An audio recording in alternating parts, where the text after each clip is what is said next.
top Democrat on the House Appropriations Committee.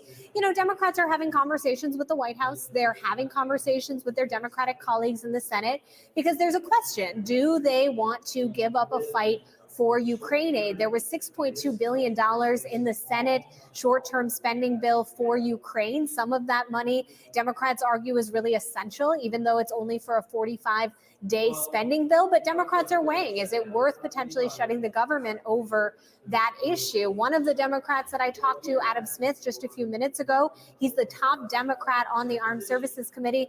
He said he is as dogged of a supporter of Ukraine as you will find here on Capitol Hill, but he's not sure he would be willing to shut the government over it. So that is really what Democrats are weighing at this moment. And he said, you know, Democrats still want to go through this bill. He made no promises about how he would vote, but there is really sort of this push and pull that Democrats are feeling right now, given the fact they didn't think that they would be in this position in this moment. So that is why you've seen the delay of more than an hour and a half at this point. That is why you are starting to see questions from Democrats about how they want to proceed here.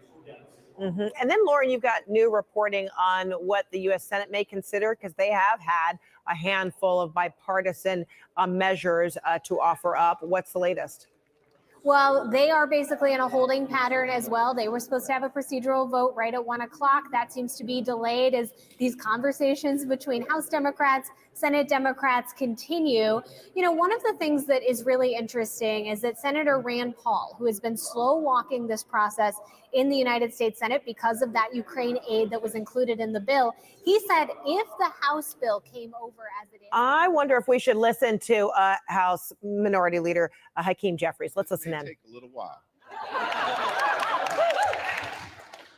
We want to talk about why we are here at this moment on the brink of a shutdown that was entirely unavoidable and has been brought to us by the extreme MAGA Republicans who have decided that rather than pursue the normal legislative process of trying to find common ground, not as Democrats or independents or Republicans, but as Americans, rather than try to pursue policy achievements through the normal legislative process, that they want to threaten the American people with a shutdown, to try to drive your extreme agenda down the throats of the American people.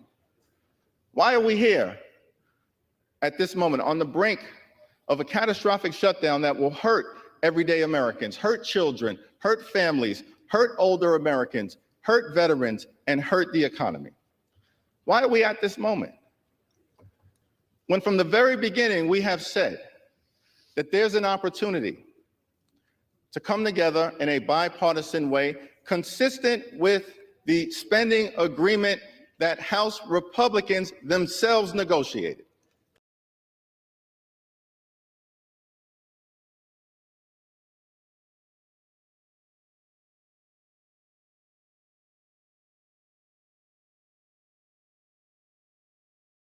Agreement that you negotiated.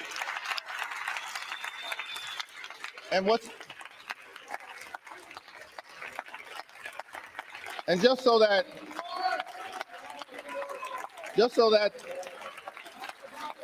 the American people understand,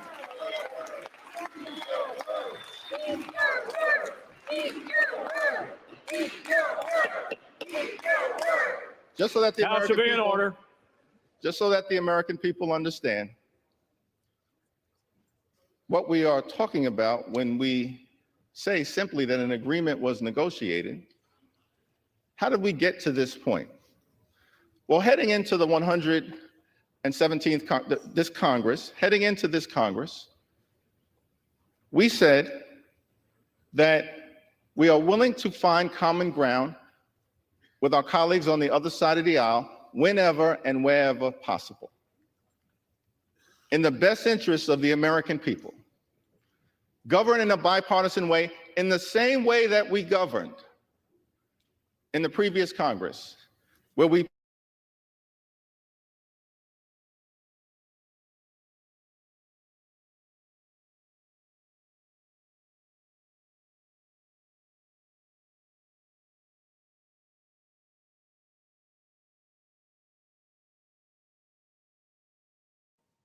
True that. Gets fired for that. You get fired for telling the truth. And that's the thing that scares them the most. You don't get in trouble for lying. You get promoted for lying. Look at Rachel Maddow. She did the most Russiagate segments of anybody on television. She told people that Russia was going to turn off their heat in the winter. She told every lie possibly be told about Russia and Russiagate and Donald Trump, and she got rewarded with a $35 million contract, which is $100,000 a day. That's what they pay propagandists to lie. But if you tell the truth, you will be discredited and you will be demonetized for sure. I mean, they control, it's a handful of billionaires that run the world right now. And people don't realize this. There's that movie Network. I don't know if you're familiar with it, but in the movie, Ned Beatty says there are no countries anymore. There are only companies and the international transfer of dollars. And so people like us, we upset that balance, that international transfer of dollars, because the truth might get to the taxpayers, might get to the people, and there might be a revolution. Now, in the United States during the Great Depression, FDR, the only reason he gave people Social Security, the only reason he gave people a jobs program was because the establishment, the ruling capitalists, were afraid of an actual revolution. And so FDR told the wealthy, because afraid of communists. Came from. Yeah, that's spitting. Another part. Now, Jimmy is spitting. I'm gonna just add something here. They was afraid of communists, fam.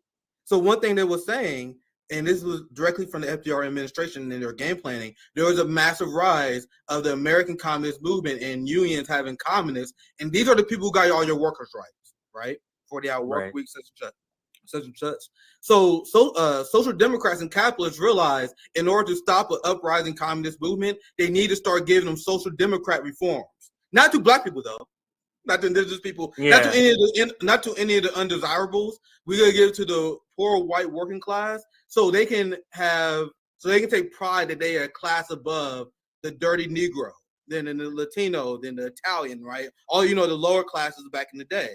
So it was an anti-communist move to prop up social democracy. Not saying Jimmy is wrong. I just want to add additional context because I want everyone to realize this is class war, even for people who do good stuff for us. They want to give us crumbs to stop the furthering spread of class solidarity and militancy. But let's continue. Once again, Jimmy's on fire. I just want to add some more to that.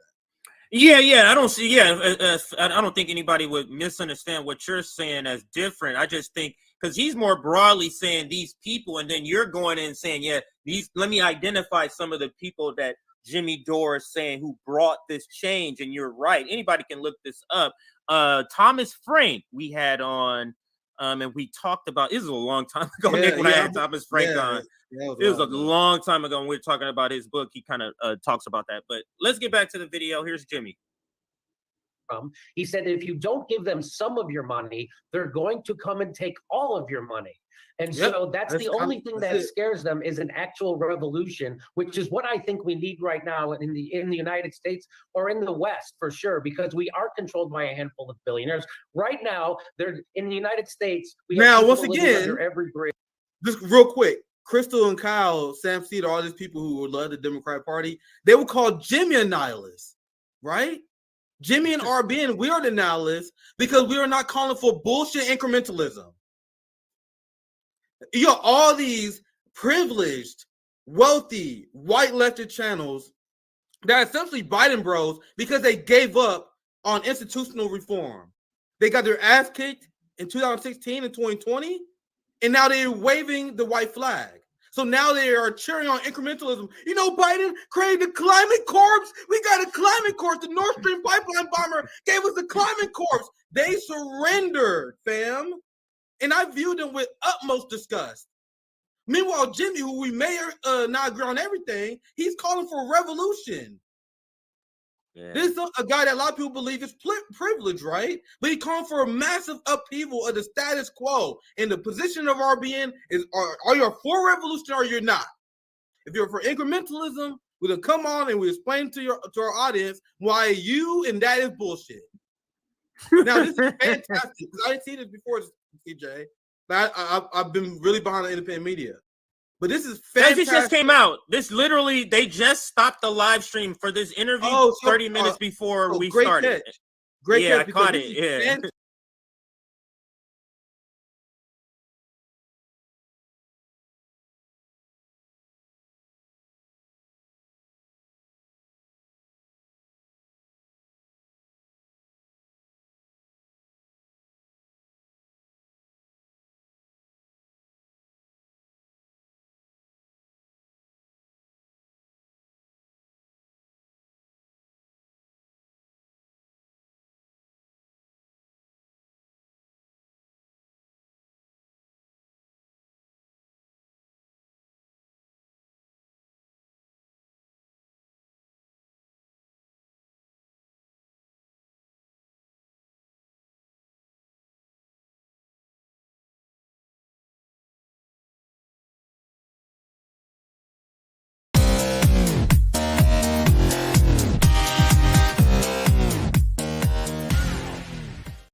read this story and I immediately wanted to know what you thought about it. So there's this conservative anti-Trump group called the Political Action Committee, Win It Back. I think David McIntosh. Yeah, from Club for Growth. Yeah. So Club for Growth. It spent $6 million in Iowa and South Carolina to try to damage Trump's standing with Republican voters.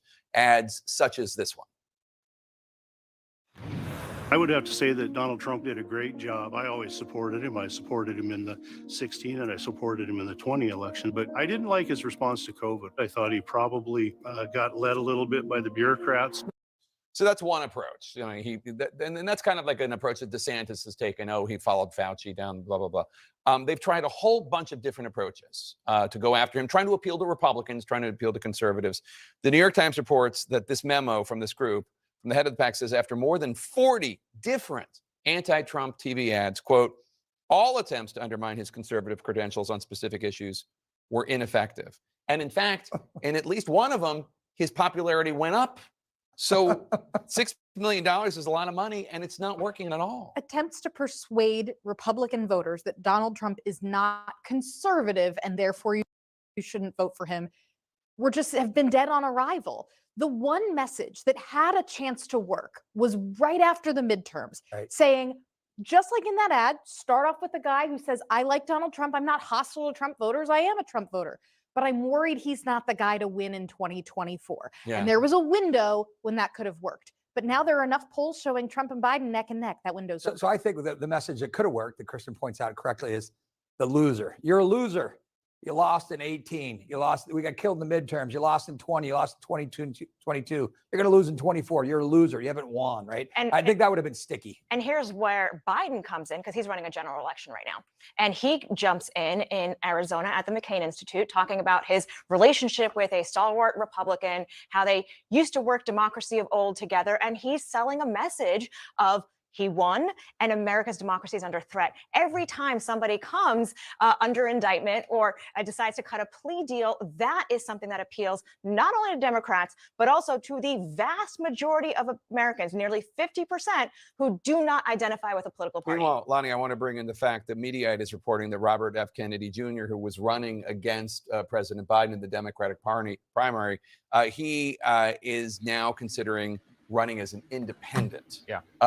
What do you think? Do you think that actually could have an effect? And would he hurt Biden or might he hurt Trump?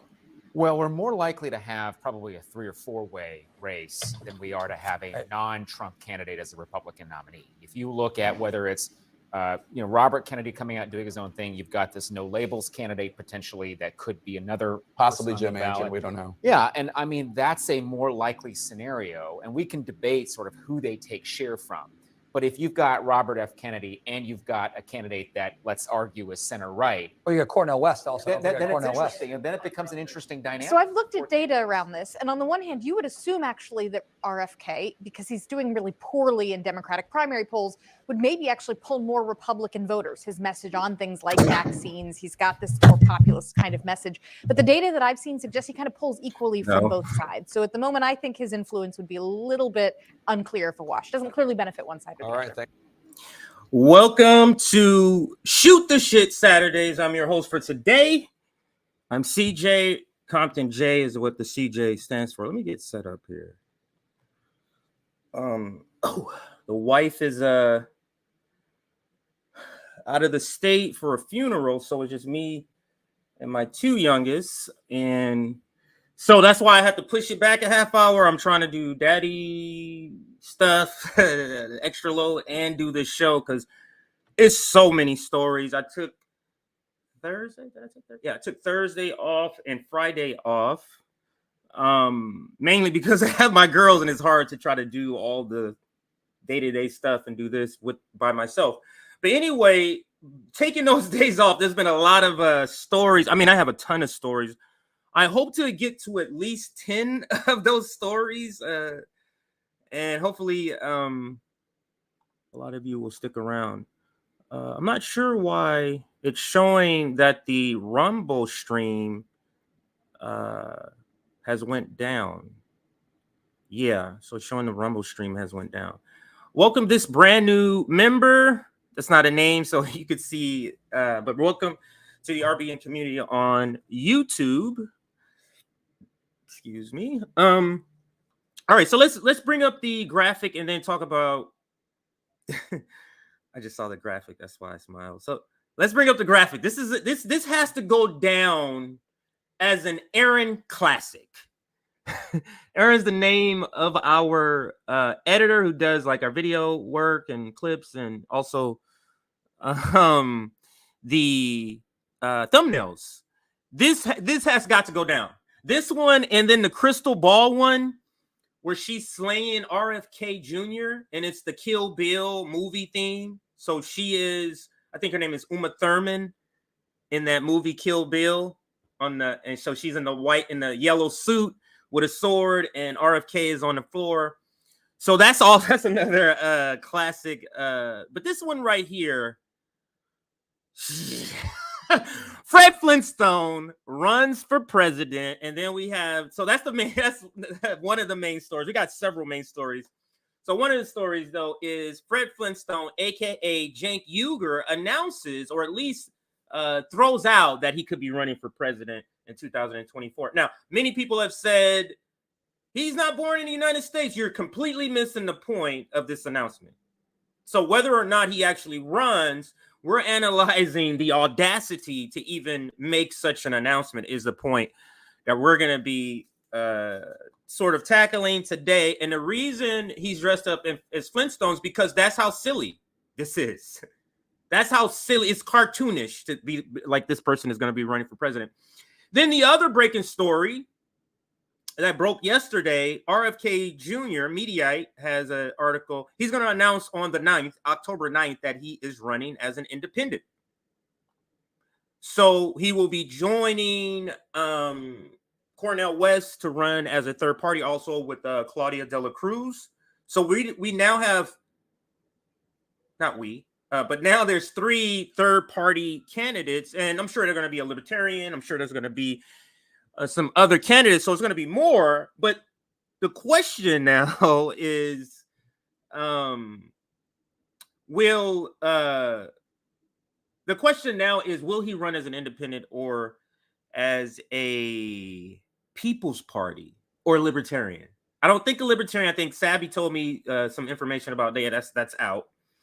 And then, so that leaves, I can't imagine he would go from the Democrats to the People's Party for one reason or for a couple of reasons. They don't have ballot access. And then 2, Cornel West left the People's Party and went green for that particular reason. So I don't see him doing that. So I'm curious to know how he's going to maneuver. Where is he going to run? Maybe he has to run as something. Maybe he's running under one ticket in a couple of states and then running under a different ticket in some other states.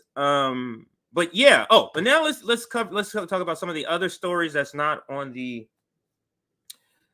thumbnail that I'm going to be talking about. Like I said, this is a lot of stories. Maybe I'll come on tomorrow also because there's just too many stories. All right, so here are the stories here. You see the ones on the graphic. I already went over those. Then we're also going to talk about, I mean, this was one of the top stories, but all the stuff that's been happening has got pushed back. But By Felicia is the name of the segment. Ruling class ghoul Dianne Feinstein dies. So we'll talk about that. Canada's long history of being a Nazi sympathizer. The Canadian Ministry of Finance has Nazi ancestry, like her grandfather. So we'll talk about that. Because she's asked the question, I should say this. She's asked the question, how many other Nazis are taken up in Canada? And she literally, like, her hands is fidgeting. She's sweating. Like, she has long pauses. It's like, it's so obvious the reason why that question is making her feel that way. Then we'll talk about Ron Paul. But it's not just Ron Paul now. It's the Freedom Caucus in the House that's also holding up funding for the shutdown. All of these stories are kind of overlapping. So we're talking about the shutdown. The shutdown is the way that cable media is painting this. It's other than Ukraine. Like, they'll throw Ukraine, but the main sticking point, I feel like Ukraine is the main sticking point for the shutdown to happen. So we'll talk about Ron Paul saying that he doesn't want any, if you want, withdraw Ukraine money to avoid a shutdown. That's a quote from Ron Paul. So we'll talk about that. Then we'll talk about Ajamu Baraka calling out Democrat Jasmine Crockett, calls Democrat Jasmine Crockett a Negro servant. And I know a lot of you have seen that viral video of her going off in the, I think it's the impeachment inquiry. But yeah, we love Ajamu Baraka's take on that. So we'll be discussing that. Man, it's a lot. Morning Joe, brown, black, and young people, brown, and young people will be the reason Trump is reelected. So we'll be discussing that. That's another big one. DNC Shield, Crystal Ball uses union labor to sell Democrats, and she's dragged for it. So we'll talk about that. And then a kind of a sort of a feel-good story. It's not all the way feel-good, but fast food workers in California will be getting paid $20 an hour because of a new law that was just signed by Gavin Newsom. And if you don't think he's running for president, come on. But he signs his law, and this is not new. This has been languishing for a while. He could have done something about this particular item that he recently signed a long time ago. He specifically did it because he's running for president. But even still, it is a feel-good story that we're going to be covering today. But before we get into the stories, I do want to know, what do you guys think of this graphic right here? Show some love for Aaron in the chat. If you like the graphic, thumbs up, thumbs down, or just tell us what you think. Is this a classic? Is this the top 5 graphic that you've seen from RBN? I just love it that much. That's why I'm curious just to see what everybody else thinks before we get into a lot of serious discussion we have today on a lot of topics. You're just like me. Love it.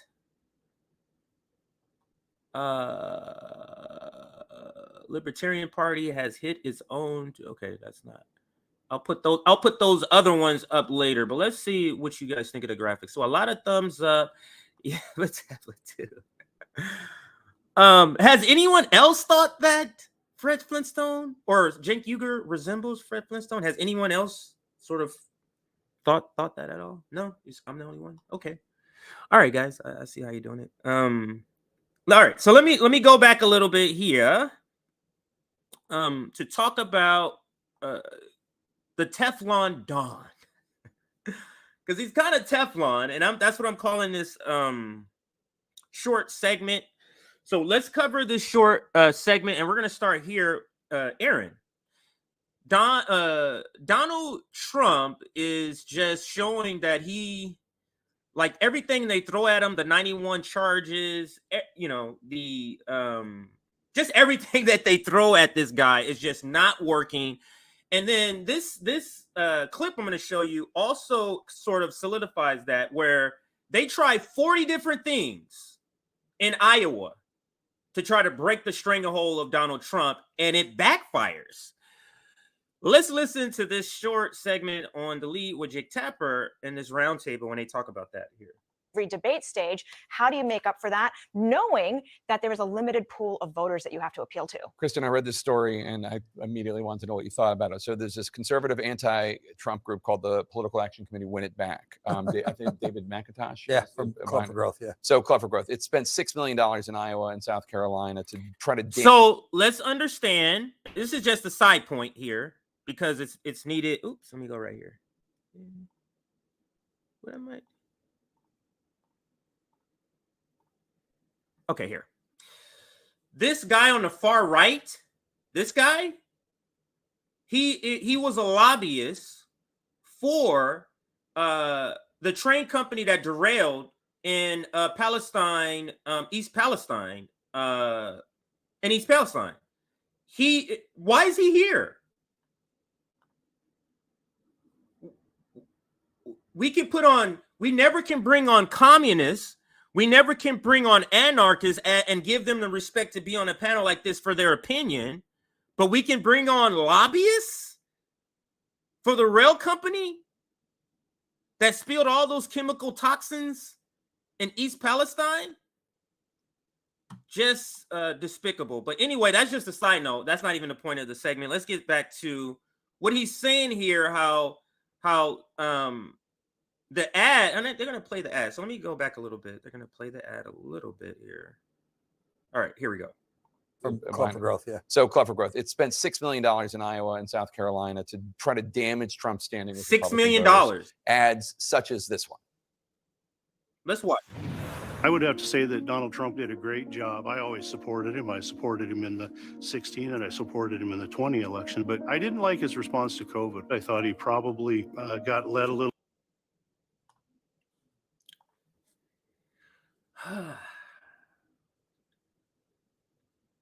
They think that having an ad, they think that producing an ad targeting Republicans, and it's a good idea to mention, I didn't like Donald Trump because of COVID. Is this a Democrat running his ad? Because he said this is a Republican organization that's putting this ad out. They don't know that that's a winning topic from the conservative point of view. They don't know that. It's bizarre that they would pick this as a, we're going after Trump, trying to get people to lose faith in Trump. You're not going to lose faith, or his constituency is not going to lose faith in him by you arguing that he's against COVID. Like, that's not going to be, or he didn't have a good enough response to COVID. That's not going to be a good selling point. But let's get back to the ad. A little bit by the bureaucrats. So that's one approach. You know, and that's kind of like an approach that DeSantis has taken. Oh, he followed Fauci down, blah, blah, blah.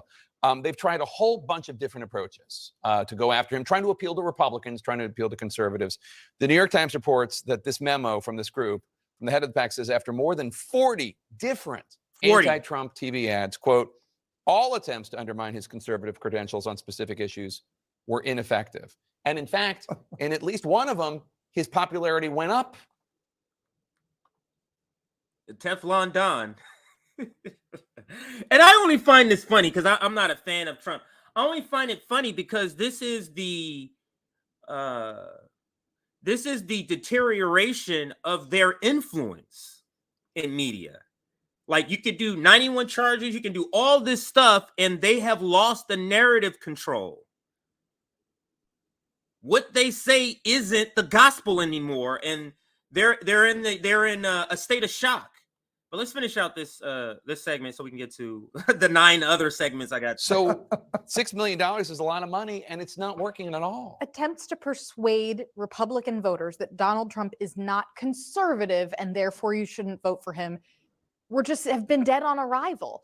The one message that had a chance to work was right after the midterms, saying, just like in that ad, start off with the guy who says, I like Donald Trump. I'm not hostile to Trump voters. I am a Trump voter, but I'm worried he's not the guy to win in 2024. Yeah. And there was a window when that could have worked. But now there are enough polls showing Trump and Biden neck and neck. That window's open. Now, you see what she says. There was a window where that wouldn't work, that could have worked. And the reason I stopped it here is because this is a window in to strategy. She's saying that would have worked back then, but now having these polls that prove the opposite. Because what do they always say? Joe Biden is the only one that has beaten Trump. Joe Biden is the only one that's beaten Trump. And Joe Biden is the only one that's beaten Trump. If Joe Biden can beat Trump so easily, why wouldn't you want him as an opponent? Mainstream media and cable news. Why wouldn't you want that? Unless it's not true. But to her point, it is true. Since they waited too long, it's a moot point. What are you going to say? It's a moot point because there's several polls that come out that's not only showing that Donald Trump is beating them, it's showing just on his own merit, Joe Biden is being dragged by the American population on the economy, inflation, and a host of other items. So essentially, Bidenomics has failed. So I think the message that could have worked, that Kristen points out correctly, is the loser. You're a loser. You lost in 18. We got killed in the midterms. You lost in 20. You lost in 22. That whole narrative of you lost in 22 in order to be like, you are a loser. Donald Trump didn't run in 2022. but they're just running with that sort of phrase. Donald Trump was not running in 2022. So as much as you're trying to act like the election in 2022, excuse me, that the election in 2022 had anything to do with Donald Trump, you're sadly mistaken. And the recent polls are actually proving that to be wrong. They're going to lose in 24. You're a loser. You haven't won, right? And I think that would have been sticky. And here's where Biden comes in, because he's running a general election right now.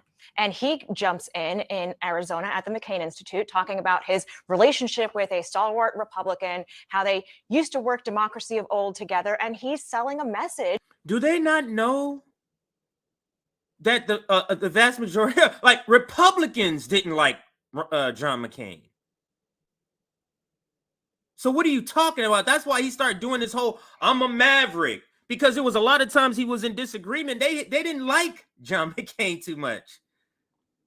But being that Democrats can only come up with terrible strategies, they go, "Oh, let's go to Arizona and talk to the guy that Republicans didn't like that much." But we continue.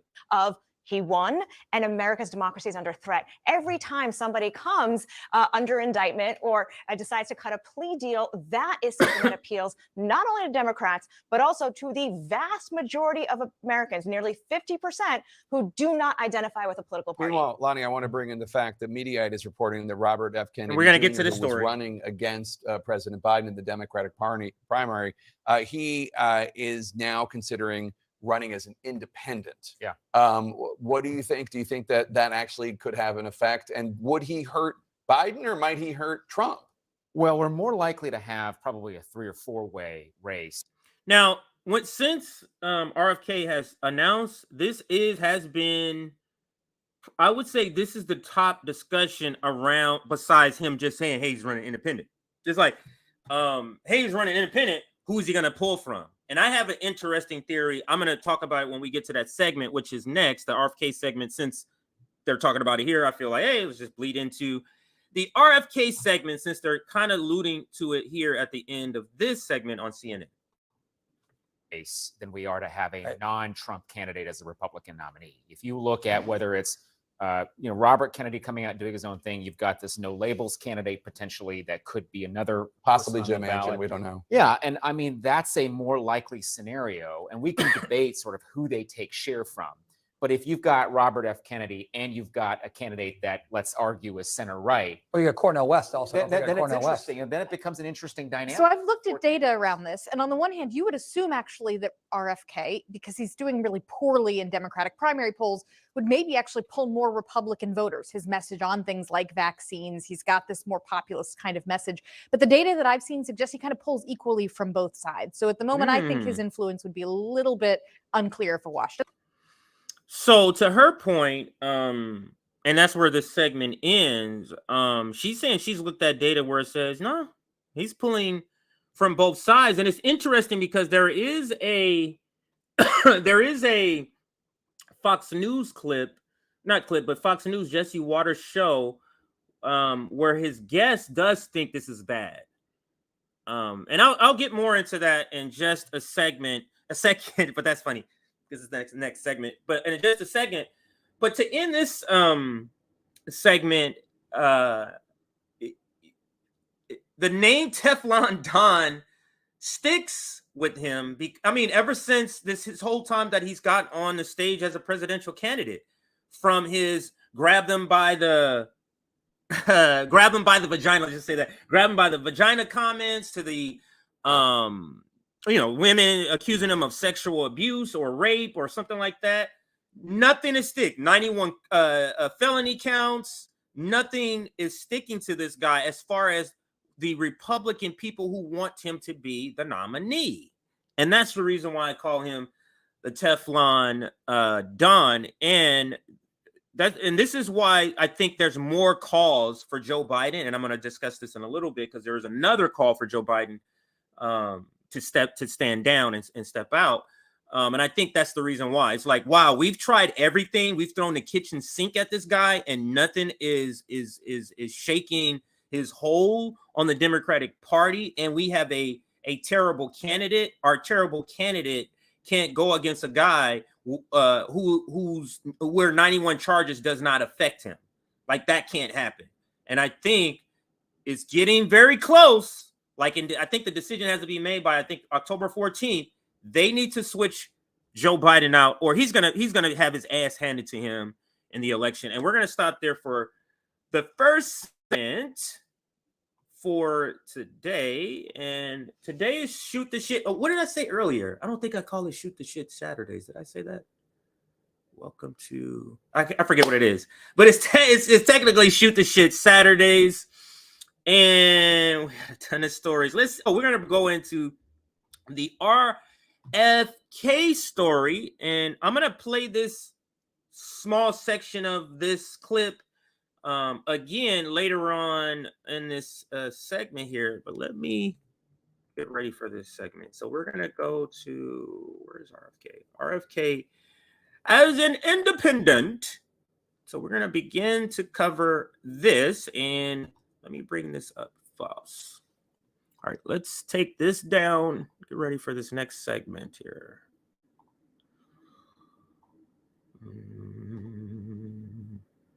And we're going to start out with just showing his announcement video. Now, he's not announcing that he's running as an independent in this video, but he's announcing that he will have a huge announcement on the 9th.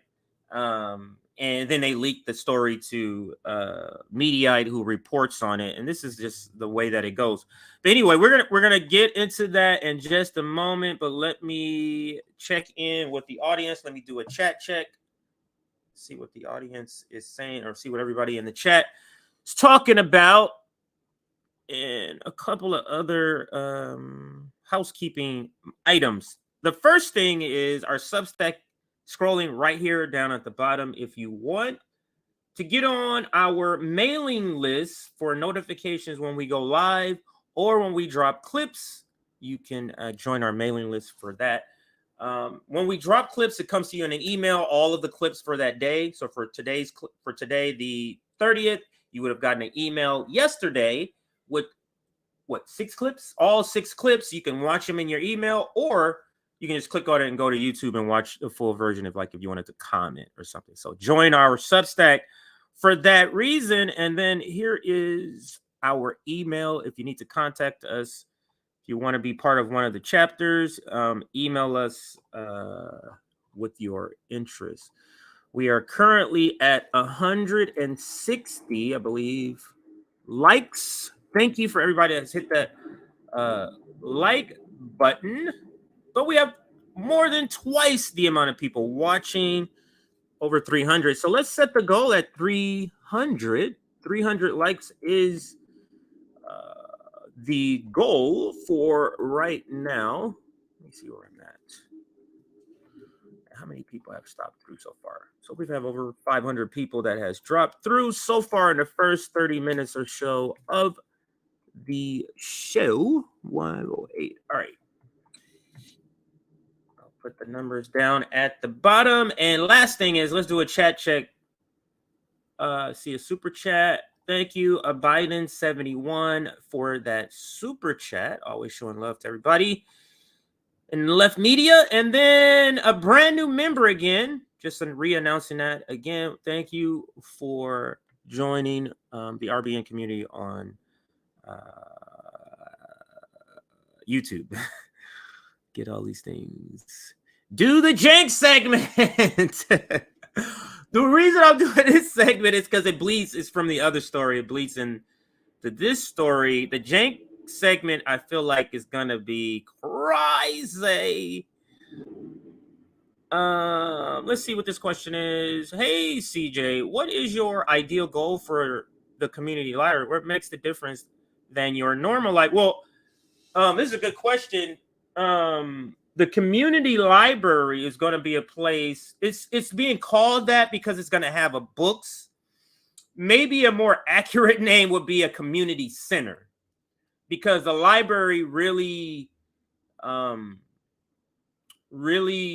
doesn't tell the whole story of what the building is actually going to be used as. I mean, it's going to be things from after school, kids after school programs. They need to come and get tutoring or something like that, or just need to come and have their parents pick them up, that's going to be a place. Homeless people to get haircuts, homeless people, unhoused, I should say, unhoused people to get haircuts, unhoused people to, I don't know if he said he's going to be a shower in there, but I think it might be able to take showers. And then when we get to our books, they're going to be all radical books. You know, you go to the library, you just say, hey, you know, Catcher in the Rye, and no Catcher in the Rye at this library. There's no Catcher in the Rye.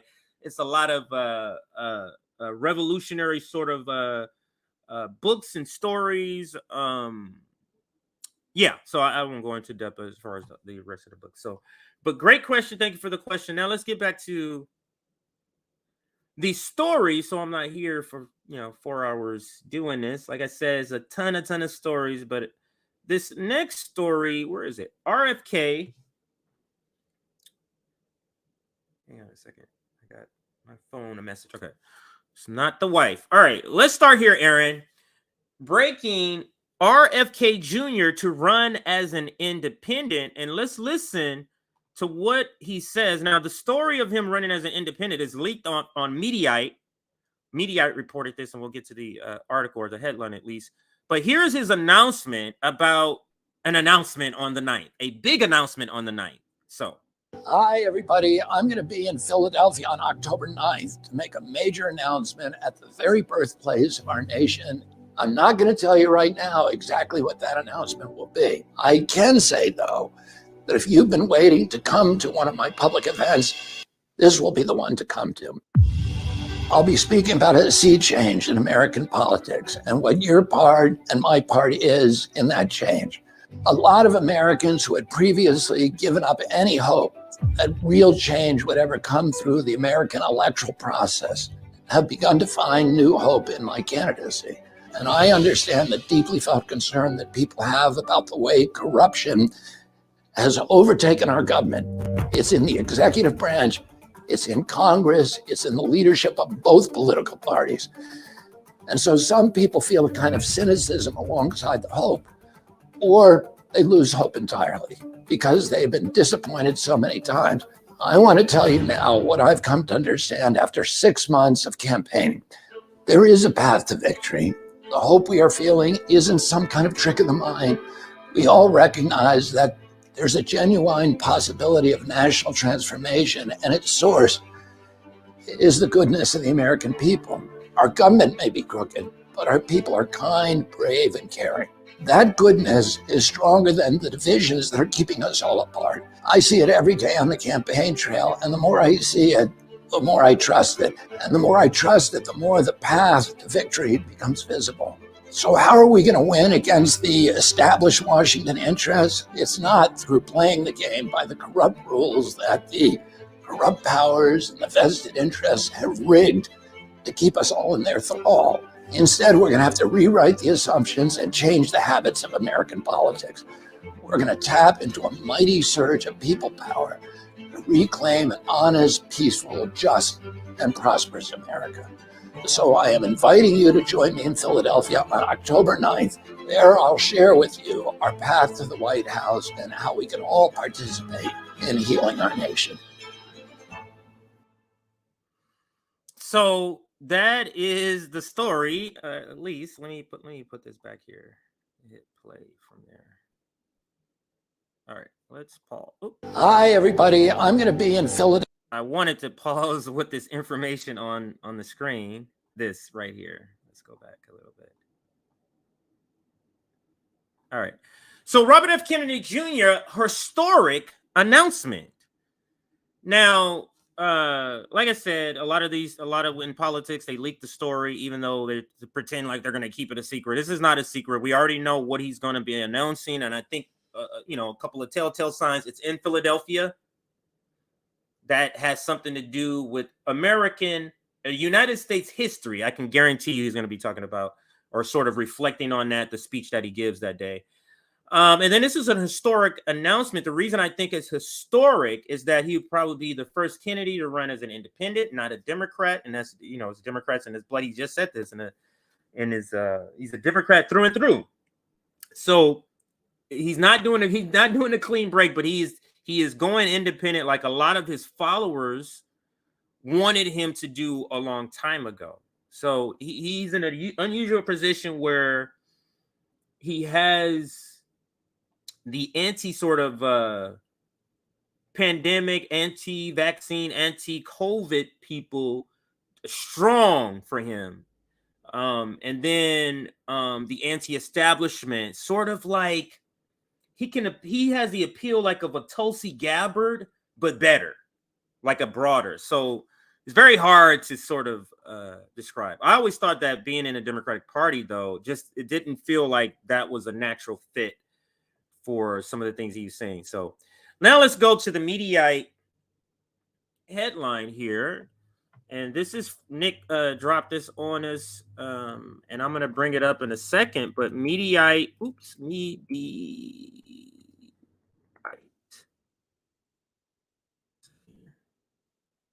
But Mediaite is, did I put that on there?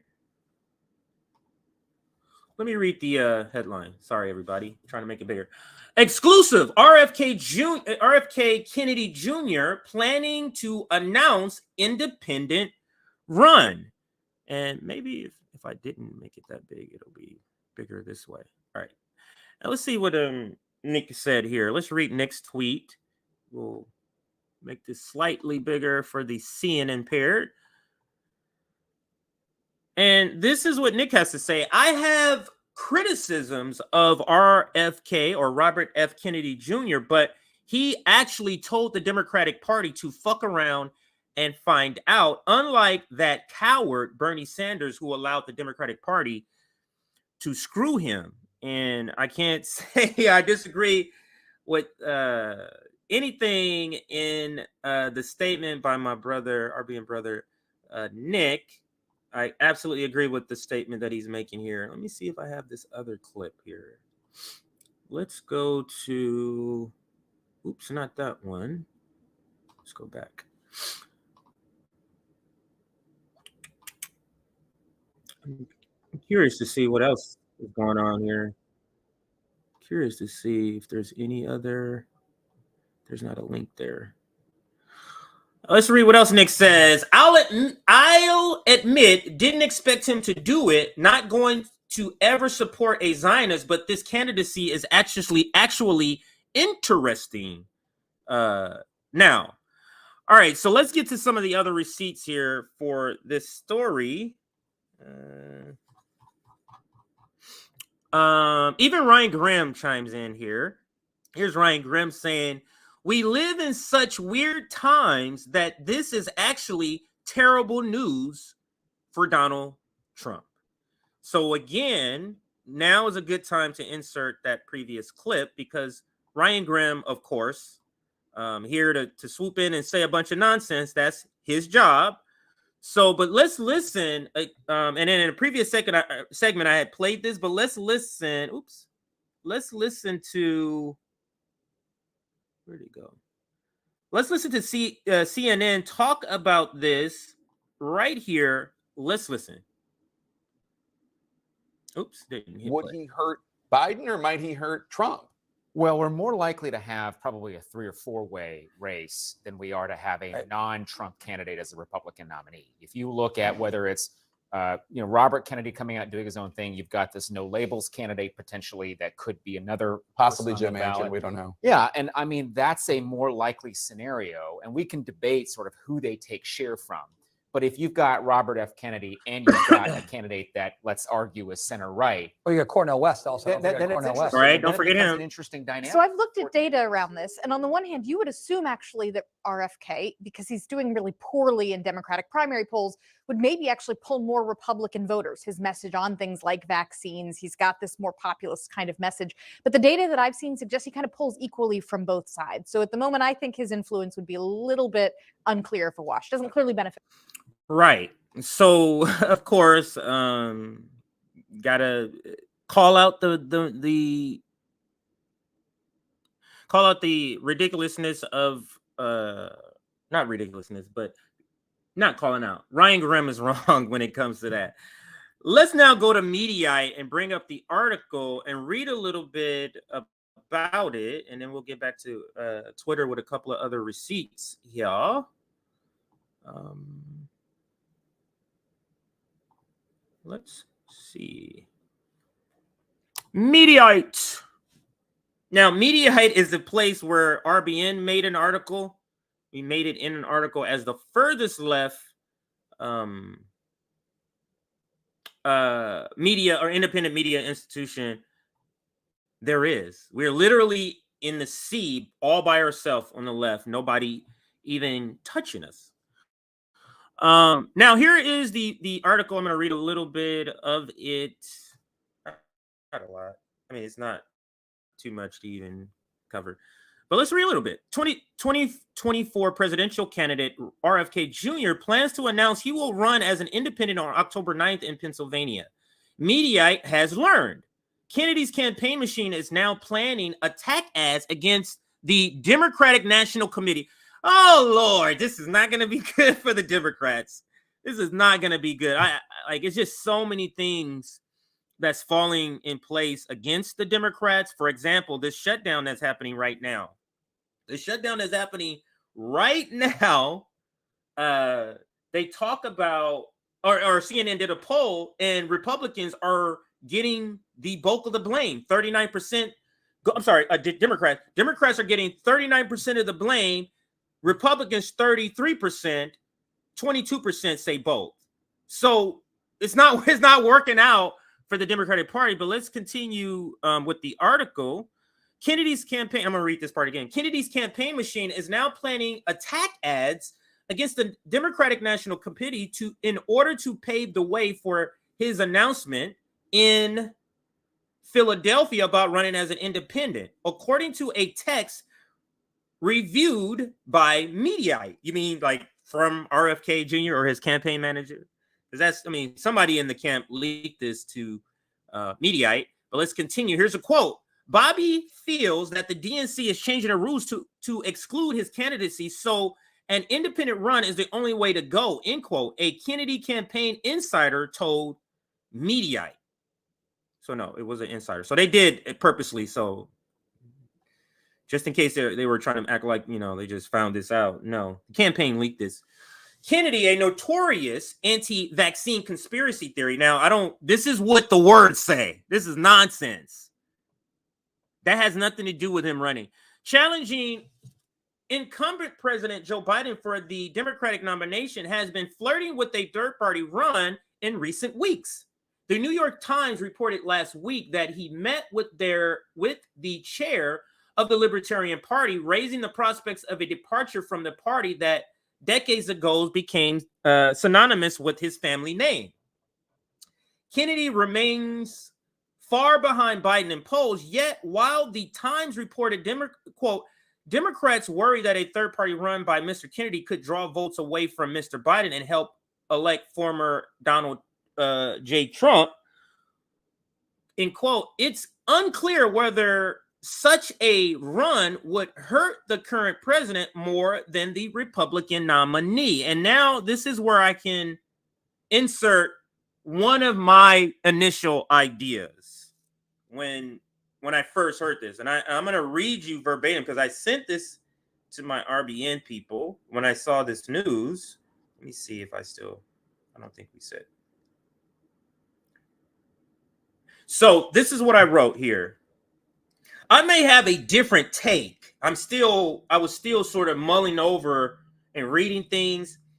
I may have a different take on RFK Jr. running as an independent, in particular with the Libertarian Party, but I don't think he's not running with the Libertarian. They had some sort of disagreement, as what Sabrina or Sabby told me. But then I go on to say this part. If he's been a lifelong Democrat, so he loves the Democrat, then he sees a Green Party candidate like Cornel West that could tilt the scale to Trump. As a diehard Democrat, like RFK Jr. has said, he just said this 2 weeks ago. I have Democrats is in my blood.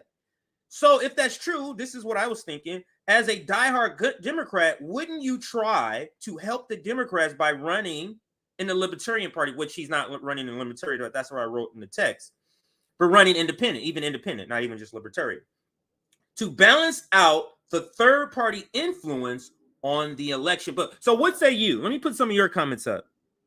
Do you think now we had the lady or the woman on CNN on the panel on with Jake Tapper say that the stuff that she's reading he pulls from both, but that could be just bullshit that she's saying. That could just bullshit to sell this whole idea. Now I don't land firmly on any of this. I'm just saying this is a theory we must keep on the table because this guy has said that he's down with the Democrats, like it's in my blood through and through. And I don't believe he thinks in his head that he's going to win. I don't believe that at all. So when I put those two things together, when I first heard this, now what made me think this even more was the libertarian part. So I'm backing off of it a little bit because it's not libertarian. The reason it would make this, it was solidified to me if he was running as a libertarian is because libertarians have more access than the Green Party. Libertarians have more money. Libertarians take corporate money. You get what I'm saying? So if it was libertarian, I would definitely have an opinion like this where it's like, nah, it feels like he's going out to protect the Democrats because Cornel West is going to pull, or in the way they describe it, Cornel West is going to, some non-establishment people that will vote for Democrats, they're going to vote for Cornel West. So why not have the same thing to sort of even it out? Well, sort of like Gary Johnson, Dr. Jill Stein's situation. So that's how I was looking at it when I first heard this news. If he runs as libertarian, but if he's not running as libertarian, I don't believe it as much, or I need to see more evidence that this would be the case. But then there's just the notion that he's running as an independent because of what he's saying. So those are the two sort of pathways that belief systems. But anyway, let's continue. Okay, Kennedy remains. Or I already read that one. Okay, right here. Indeed, polls show Republicans have a far more favorable view of Kennedy than Democrats, as the National Review pointed out in July when a survey asked New Hampshire Democrats to describe Kennedy in one word. The top responses were crazy, dangerous, insane, conspiracy, unknown. I don't see how that, if it was a poll, but this is just some words to describe him. Conservative media has been far more supportive of Kennedy's campaign as well. They haven't been supportive of his campaign. They're just allowing him to speak in order for Joe Biden to lose. So it's not like Fox News likes RFK. They want him on. And I guess there's sort of a little bit of affinity to him because of his stance on COVID and his stance on Ukraine, because it aligns with the conservatives that watch Fox News. I guess you can say that part. So I guess that could be a point.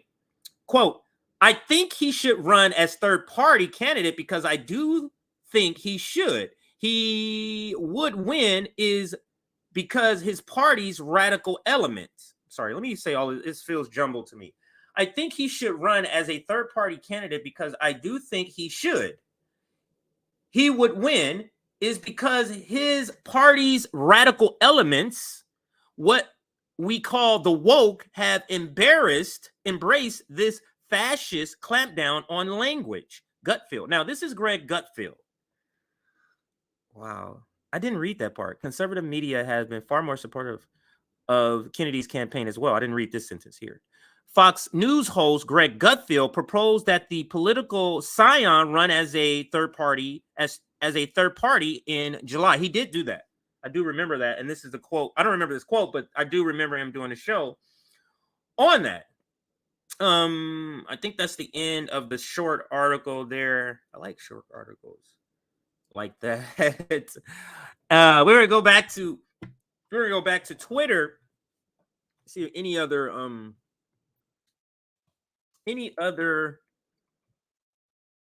see that clip on Jesse Waters.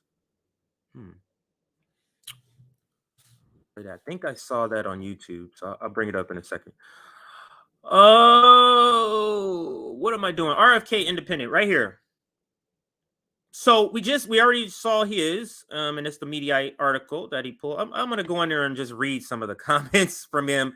Here's another one from Ryan Knight, friend of the show, friend of network. Breaking: Robert F. Kennedy is planning to run as an independent. This is a good thing for everyone who cares about voter choice and democracy. While I am supporting Cornel West, I strongly support the public having more choices on election day than two corrupt corporate parties, and I agree with Ryan. Now, I do want to just do a search because I prepared this story yesterday. I do want to do a search on what the latest is. Independent chatter on YouTube about this. I want to get some more real-time sort of responses. Oh, here's Kim Iverson. So I feel like Robert F. Kennedy Jr. is the perfect candidate for somebody like a Kim Iverson or the people who listen to Kim Iverson. It's the perfect sort of encapsulation of that. But let's read this here. This was back in April, 2 weeks after RFK presidential kickoff.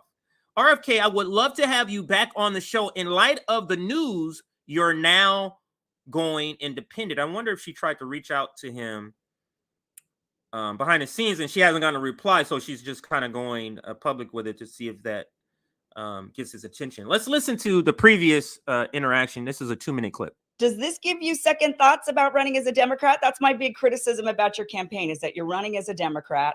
You won't give it up. I feel like you should run as an independent. They're not going to give you They've been pushing him to do this platform and the time that you deserve, especially for a party that claims they're all about democracy. This seems to be antithetical to democracy. How are you going to get around this blockade that they're clearly putting up? Well, I will point out that if I did run as an independent, there are no primaries there and there are no debates either. But I'm running. The Democratic Party is my home. I feel like the Democratic Party has lost its bearings. It's become the war party. It's become the party of censorship. It's become the party of corporate control and big pharma. It's become the party of fear, and that I need to do whatever I can to reclaim the party to what it used to be, the party of JFK, of FDR, of Robert Kennedy. And so, I'm very peaceful with the choice that I've made. I hope that President Biden will change his mind and that he will engage in debates and some or town halls or retail politics of some kind. I think the people of this country deserve that. I intend to run a campaign against Mr. Biden or President Biden that is congenial, that is respectful, that has decorum. That had to have turned off his supporters. This decorum, this civility politics bullshit. But this sort of clip speaks to what I was saying earlier. It just feels like if he just said it earlier. He's I'm a diehard Democrat. Like really, like then it would feel like maybe this is I'm trying to balance the third party ticket in order to make sure a Democrat wins. And let's keep going here. Oh, I absolutely can't put that piece of shit on here. Children's Institute breaking RFK. So this is the Children's Health Defense.org breaking. It says RFK to announce independent run for U.S. president. I think that's an organization associated with him. I'm just doing a quick spiel here. Here is Anya. I think she's from the Gray Zone, right? Gray Zone. Yeah, journalist at the Gray Zone. I initially saw RFK's probable independent run. Okay, here goes. Here we're getting into where I was thinking along the lines I thought. So let me read what she says here. Let me just go zoom into her post. I initially saw RFK Jr.'s probable independent run as a grenade aimed at Democrats. Now that I've seen MAGA's reaction, I'm open to the argument that his independent campaign would hurt Trump more than any other candidate. And then she puts up a poll. What do you think? Who do you think an independent RFK hurts most? I kind of think it has the potential of Trump. But this is kind of, wait. Oh no, 60-40. So it's 2,800 people that has voted. Let's listen to this right here. Or let me read this part because she responds. Trump, but only marginally. He visited with the head of the Libertarian parties recently, which both revealed as much as it signals. Won't much matter though. Biden can't get through the spring. Kamala could be appointed to, vacate seat. All right. Interesting scenario is all she says. Here's the fucking People's Party. Let's read the People's Party's reaction here. Actually, let me read this part first. 2 weeks ago, the People's Party commissioned a YouGov poll that shows RFK already had 70% in the general election as an independent. He draws support equally from Biden and Trump. Here it says here. If the 2024 presidential election was held today, between these candidates, who would you vote for? Donald Trump? Okay. This looks even here. Now when you add him in. So this is pre-RFK, right? You see? This is post-RFK. So Trump in this pre-RFK poll is ahead of Joe Biden by 1 point.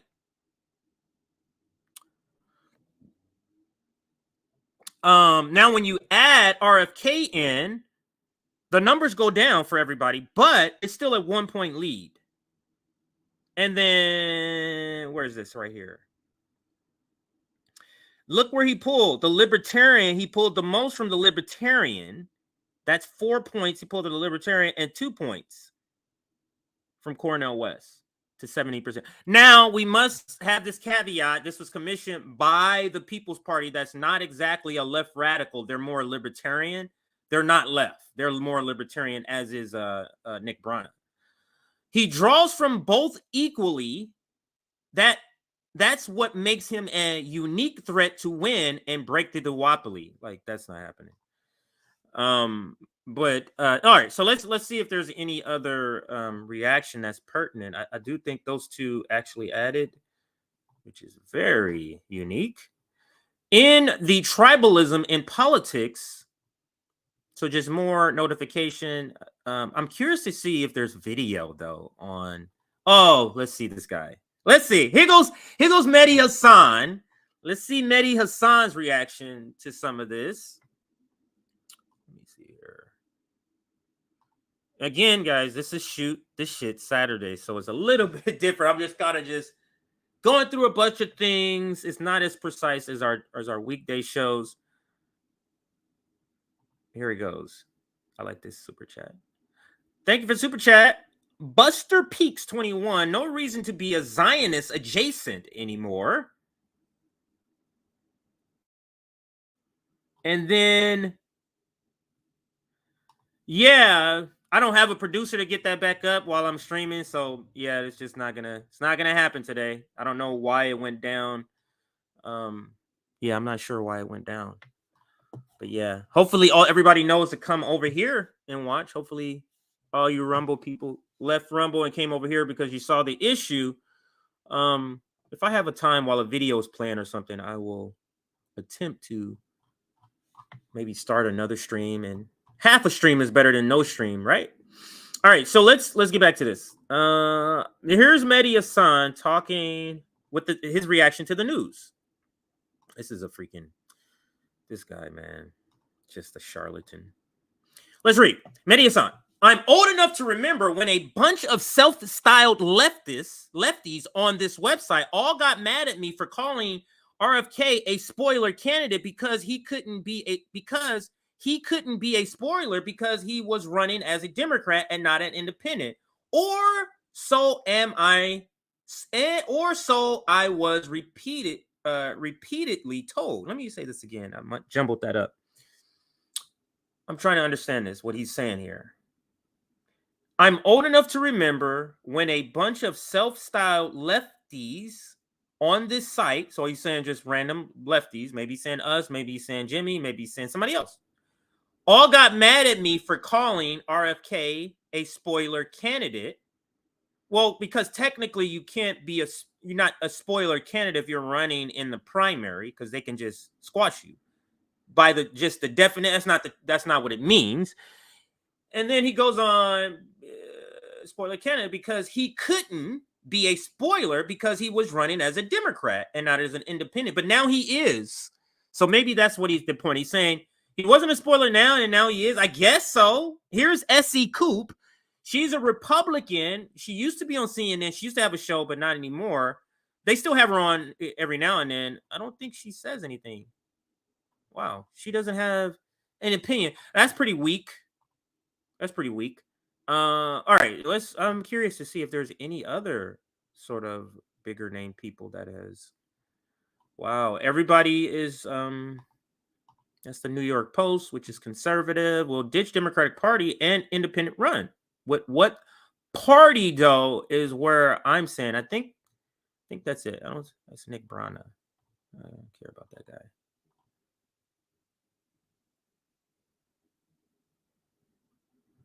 Let me see.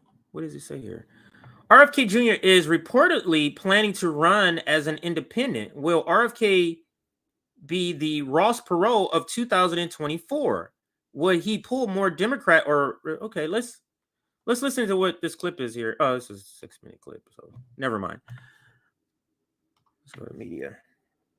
I'm trying to do everything on shoot. I think I sprained my shoulder. I'm trying to do everything on Twitter before I move to my television subscription to show you the video on Fox News. Let me actually see if it's on Fox News first. So give me a second here. Give me 1 second.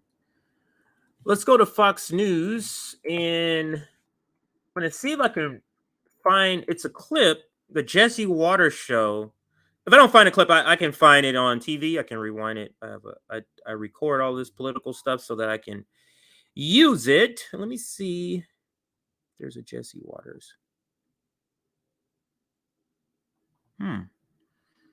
Gut feel, the verdict readers. Nope, not finding anything yet. Do I consider cruel? All right. But I'll take that back. I have found something, but it's not the one I was looking for, but it still gives some of the information. So let's pull it up, and I'm going to bring it to the screen in just 1 second here. Because this is the question that is asked in this segment. Actually, you know what? I'm going to bring up what I want to bring up. So let me do that. But I'm going to play this while that is I'm bringing up the other thing. Because the Jesse Waters segment is too good to not include that here. It's too good for the subject. I'm not saying he's making great points. It's too good of information not to include in this segment. So let me see if I can find it. Now, this says, what impact will a third-party run have on 2024? Let's listen. 2024 presidential candidate Ron DeSantis arguing his case to Bill Maher for why he's a better choice than former President Trump. Here with their take is New Jersey GOP voter David Cipher, New York City mother and Democrat voter Daniela Souza Igorov, and Republican voter and retired police and firefighter Patrick McManus. It's a pleasure to have you guys on here. Now, this is a broad get this off the top because we're how going does to talk third about two parties candidates now, affect? but there are two people that are running for president. If you were voting today, who would vote for President Trump? If you were voting today, who would vote for President Biden? So we got at least one undecided and a couple that may be persuaded. We don't know. I want to ask you about Ron DeSantis. I would imagine you guys watched the debate and saw that. Yeah. Ron DeSantis really points out two things. Pat, I'll go to you first since you said you're voting for Trump. He says he has a better record on COVID, and he says that he's the only one that can actually get elected. What do you think about that? I like DeSantis early, but he hasn't had the bump that he needed. I think he may have made a mistake early when he refused to go after Trump. Early on, he said he was not going to engage in that type of smear campaign.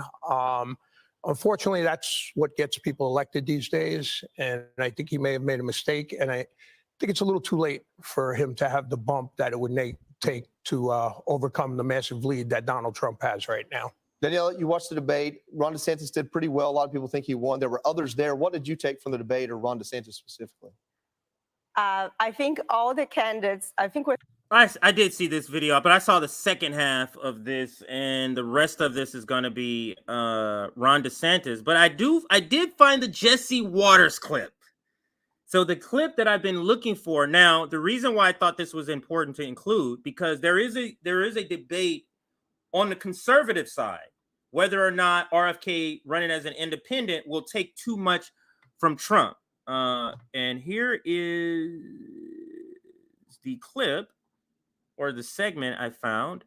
And let's listen. So Jesse Waters has this guy on who's like, no. He's going to take way too much from Trump, and I don't like it, pretty much. So let's watch this exchange.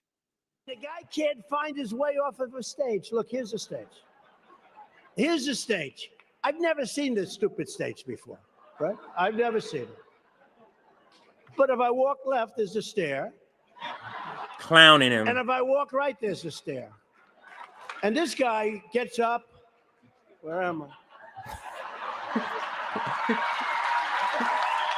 You telling me Joe Biden's gonna debate this guy? The guy who doesn't care about no fucking civility, he will get in the debate and be like, "Hey Joe, why are you wondering over there, Joe? What did you say, Joe? That didn't make it." Like, he would point that shit out. He wouldn't just overlook it. But it's funny. But anyway, let's see if let's skip it past a little bit. I want to get precisely to the point because I don't want to skip a little bit. So let's listen to a little more of this. Where the hell am I? Where am I?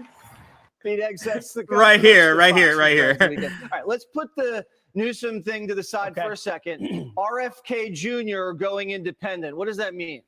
Well, what you will have is an anti-establishment candidate running against another anti-establishment candidate in Trump. So I don't necessarily agree that it all cuts against Joe. But a majority of the RFK Jr. voting base would go against Biden. Hopefully. But you've also got a vaccine COVID-obsessed Democrat Party who may not love everything the guy on the screen is saying. He's making some good points here. At 15% in the Democratic primary. I hope you're right. What would he poll in the Republican primary? I've met plenty of Republicans who say, I kind of like that RFK Jr. guy. Now, more than Trump, it's not going to work. Right. No, you're right. Against Trump, no. Right. But I've been listening to a lot of conservatives tonight throughout the day who are saying, careful about this. This may not be as clear-cut against Biden as we think. Welcome to the churn. This is the churn. The next couple of weeks and months, including the next topic we'll talk about, is the churn. Big things are about to change. Because the polling out of the last debate, Trump gained 5 points after the second Fox News debate. I'm disagreeing with you strongly. There is no way that this is worse for Trump than it is for Joe Biden. I didn't say that. His name is Kennedy. His name is Kennedy. People are just going to wander into the booth. So this is the debate that Anya from Gray Zone, that tweet I read, this is the debate. Before she thought, hey, no, this is good.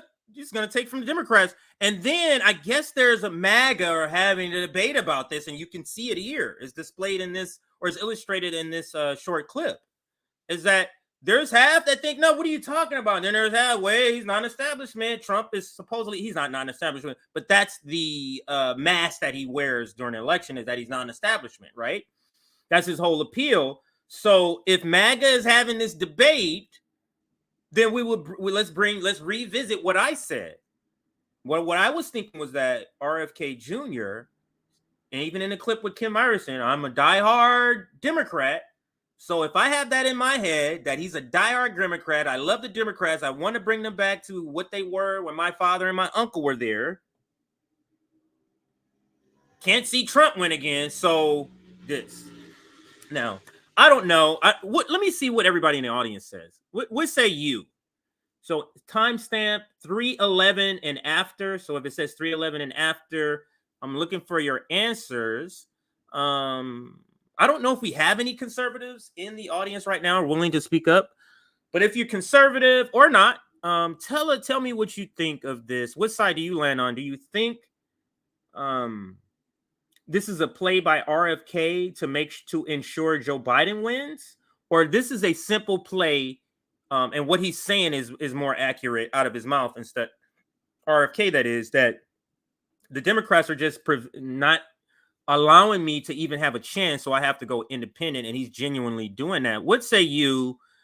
Let's scroll back up. So again, the timestamp 3:11 and after, and let's start here. RFK can hurt both. Oh wow, you got a bunch of things come in.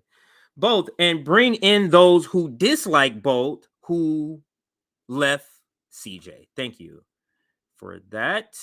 And let's continue. Anybody else? This one. Best thing Trump did was trying to normalize ties with the DPRK. Oh, I thought it answered. But that's a good comment also. Thank you for the comment. Here. Trump may not be anti-establishment, but he is my monkey wrench. I think that's is instead of us. He is my monkey wrench, and I will throw him again. All right, this one there. Are we having democracy in the chat? No, just a discussion. I like to be interactive sometimes. Let's see here. RFK is not running to hurt Trump. What the F? So this is you totally are what Jesse Waters is saying. Got you. Thank you for the comment. It says so many conservatives said they vote for Kennedy if he left the Dems. I heard the same thing. So it doesn't seem like this is real clear cut. Some people think it is. It says RFK as Trump's VP would be funny. I guess I've heard that too.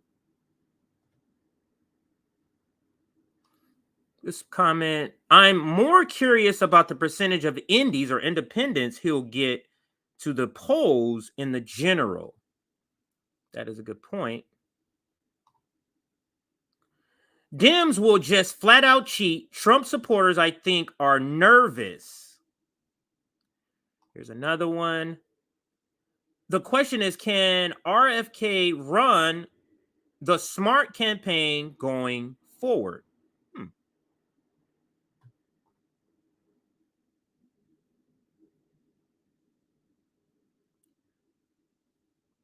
I'm not sure. Played by I think that means RFK, right? Is R next to F? Yeah. RFK, so he can bargain both. You say RFK wants to win, so it's genuine. So it doesn't seem like it's all or one. It's genuinely split. Where some people think no, he's going to take more, and some people be like it's even. So it is genuinely split. Let's finish the discussion here, and then we're going to move on to the next topic. We still got Cenk running for president. We still got the Green Party candidate. We still got a bunch of other stories. So let's listen. Booth Democrats and see Kennedy and just get misty-eyed. Didn't say it's gonna overwhelmingly hurt Trump. I said it's not as clear cut. I agree. And what they're gonna do is it's all part of a churn that's coming. And I agree with the second part of your assessment. Okay. Do you mean Kamala should maybe look around? It's perfect. It's perfect. They can't pass up the first black female VP unless they find another spot for her. Will she? So they go on. This is interesting. They go on to say that Gavin Newsom will appoint Kamala Harris as a senator so that he could take the place of VP for Joe Biden, or even top of the ticket, something like that. Let's listen to this theory here.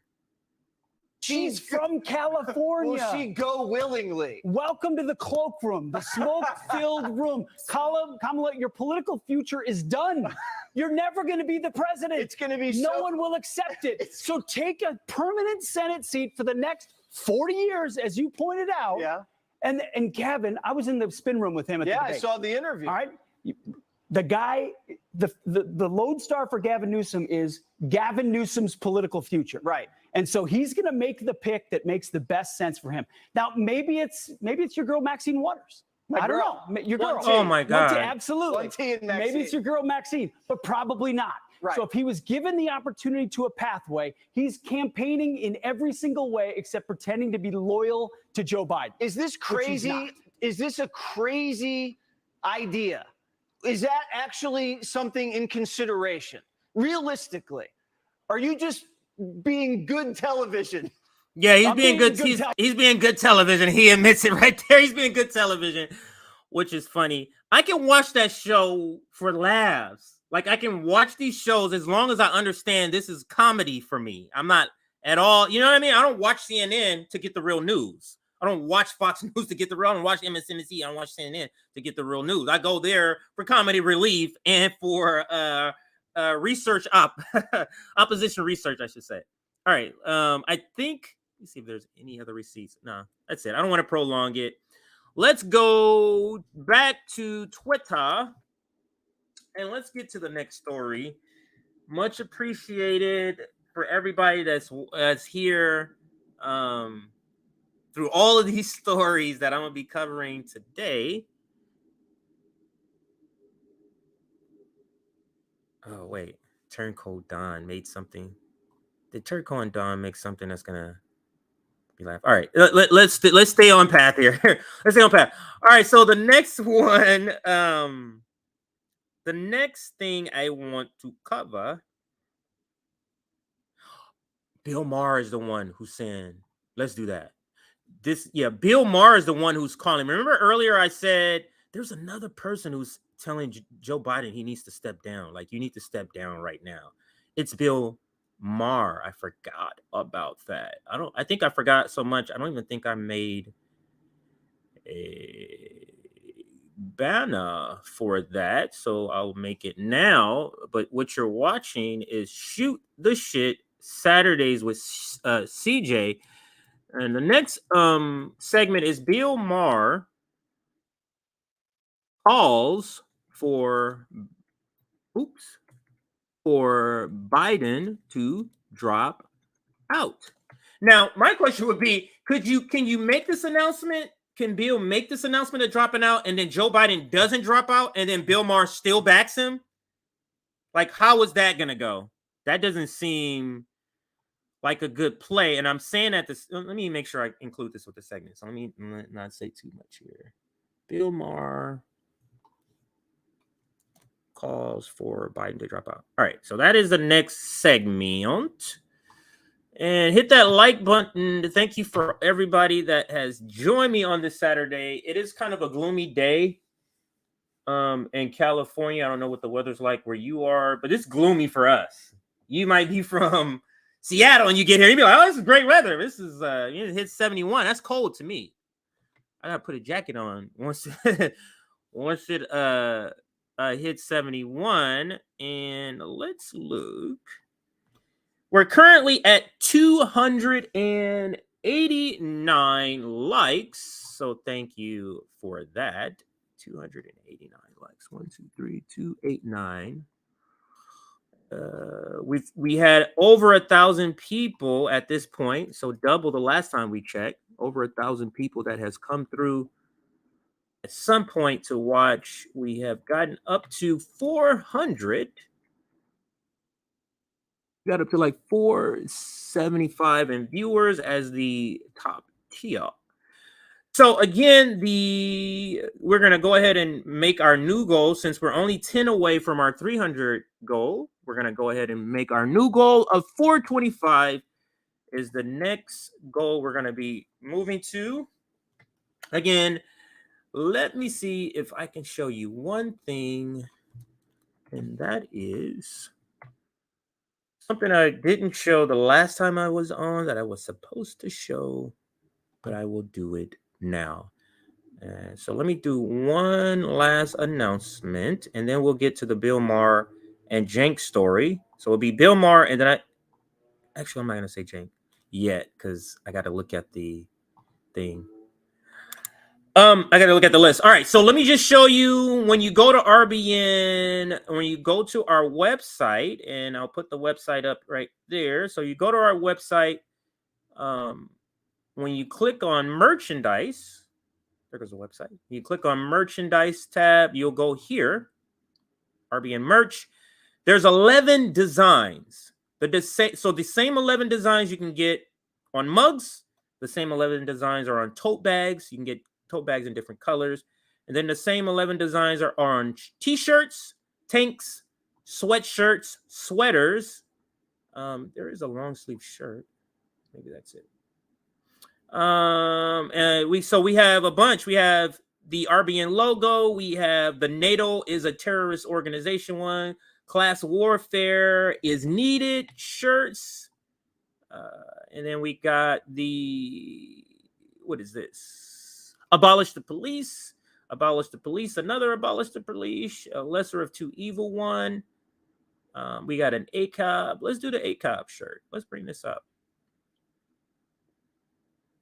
So you scroll over the image and you can get a close-up of it. You can also get different colors. I like that color. So if I ever got this, that's the color I would get. But it also comes in yellow. I also like that color. Maybe I'll get that for the wife, and then I'll get me this one. And get my daughters some of these too.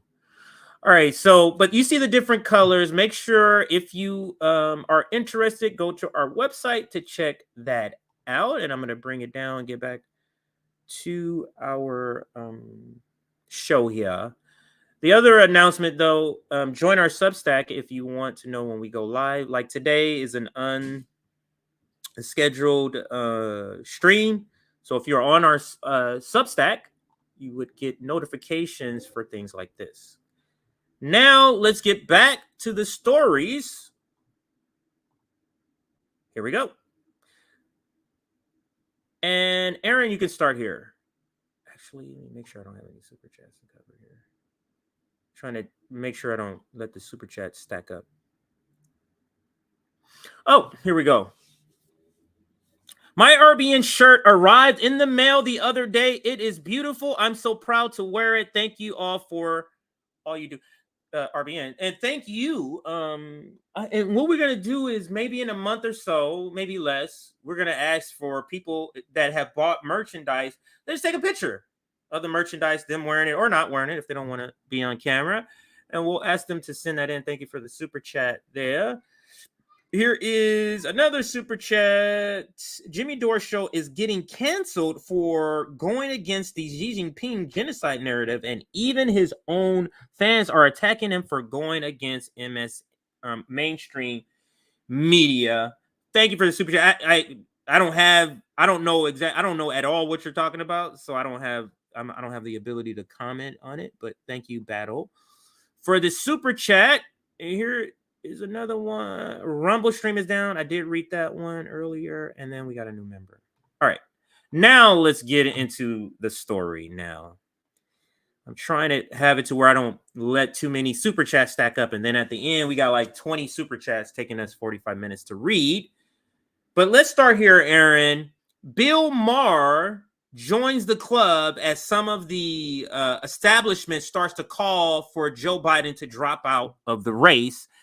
And we're going to start with the video and then get some reaction in the comment section. Let's go. New rule, someone has to convince President Biden that if he runs again, he's going to turn the country back over to Trump and go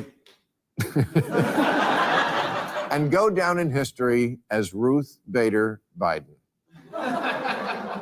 The person who doesn't know when to quit and so does great damage to their party and their country. All of us who like Joe Biden have been struggling lately with the political situation in the Democratic Party.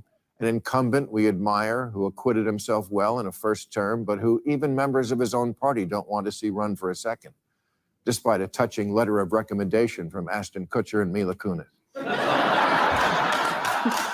I can't. Funny. They shouldn't have gotten. That's funny. That's funny. If you ask me, do I think Joe Biden can do the job of president? My answer is an unequivocal yes, he can do the job. Do I love everything? No, but that's every president. But government work is done in small, quiet rooms like the Oval Office. And in that setting, Joe's compassion and centuries of experience are pluses. And he's generally made good decisions that got us out of Afghanistan, handled Ukraine, kept the economy chugging, finally got us rebuilding infrastructure, returned a sense of normalcy. There's a term for Joe Biden, but not two.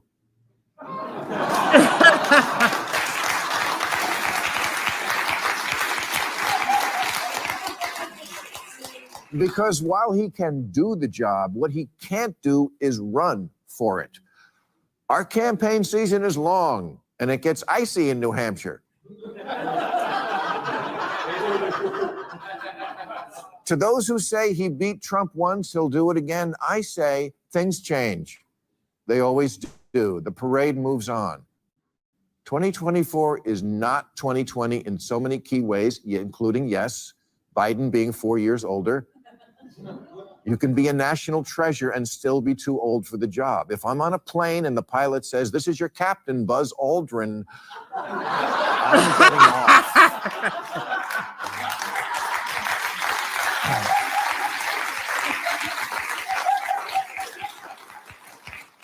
Mitch McConnell has served. So let me just say this. Let me just say this. I don't think he doesn't have writers on. Isn't he doing a show without writers or something like that? Somebody's writing this. So maybe it's his friends. Maybe, hey, man, slide me something on the side. I'll give you some money on the side. He's not writing that. He's not that funny. Not that that was, gut-wrenching laughter, but he did not write that. And I know in particular about this show because my brother has actually sent in. He's a writer in the same industry, Writers Guild. He's part of that union. He has pitched ideas to Bill Maher many times. So years ago, I don't think not recently. Bill Maher, isn't it? But let's finish. Let's listen to a little more. We're not going to listen to the whole thing. We'll just listen to a little more of it. Yeah. Served Satan well.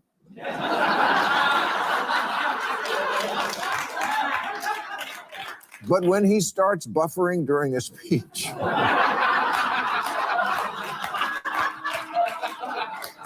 and it appears his soul is leaving his body. Just wrong. All right. Got an accompanying article for this, but the point being made is that we had the Washington Post with David Ignatius come out and say, hey, Joe Biden, like you can't, we got to have you go. Joe Biden's guy, supposedly. This is supposedly Joe Biden's guy saying this, but that sort of opened the floodgates to where person after person, more news articles, more news segments are questioning him, whether he's going to be. But then there's people that are just coming out saying, please, you need to drop out, sir. You need to drop out. And it's not your own fault. It's other faults, other factors. But let's read this article. Bill Maher begs Biden to step aside, predicting Trump victory. You'll do great damage to the country if you don't. The HBO star said that while Trump looks robust, Biden looks like his own skeletal remains. Wow, that is something. But let's continue here.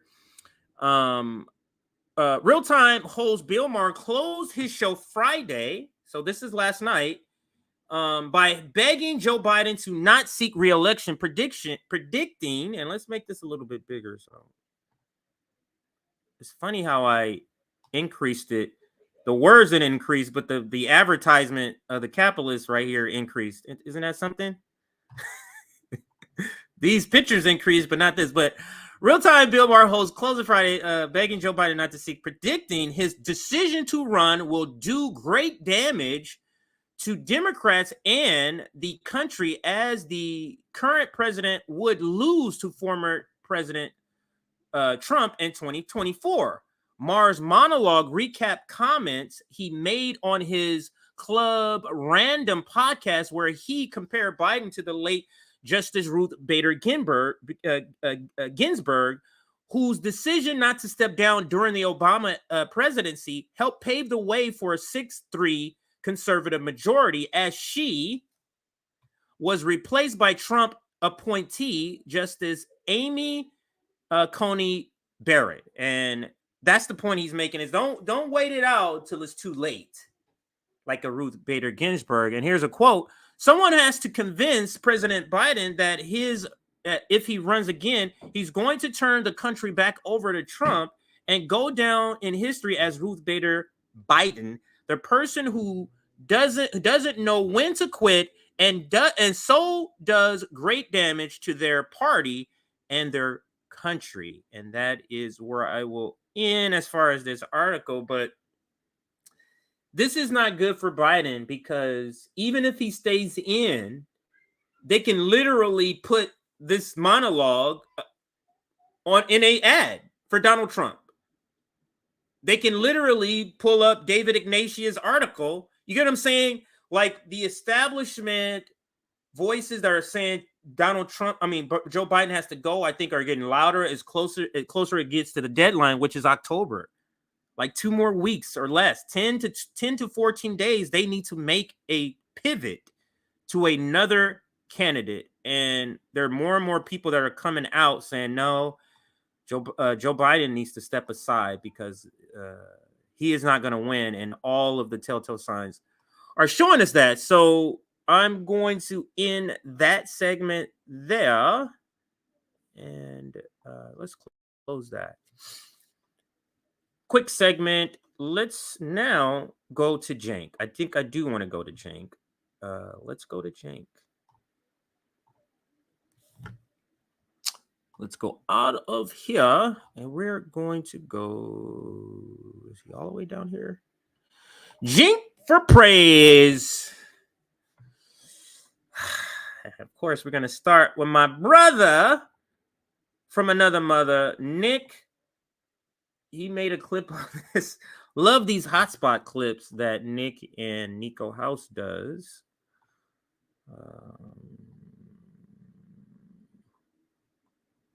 But let's move right in to the next segment.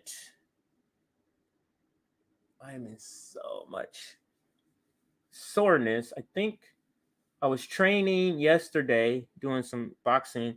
Training yesterday, and I don't know, I did something wrong.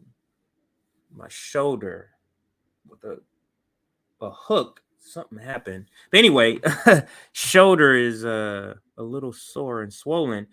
We're at 335 likes. Yes, thank you for that. The target is 425. Hit that like button. And now let's go right into the next segment. This next segment, what is the title? I think I have the title for this. Cenk Uygur runs for president. And Aaron, you can start here. Cenk Uygur goes on Breaking Points to talk about a possible presidential run as a Democrat. That's Cenk Uygur. Let's listen to my RBN brother Nick and this clip that he has, or I'm sorry, this hotspot video he's made about the subject. Pro-war Democrat who markets himself as a progressive, Cenk Uygur, has officially announced his run for president.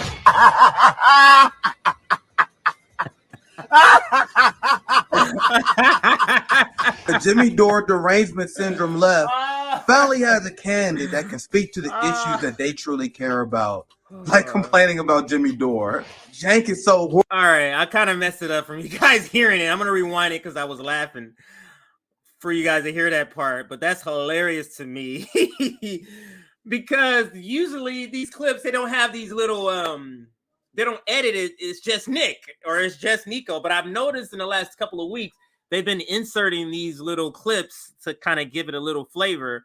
Let's watch again. Pro-war Democrat who markets himself as a progressive, Cenk Uygur, has officially announced his run for president.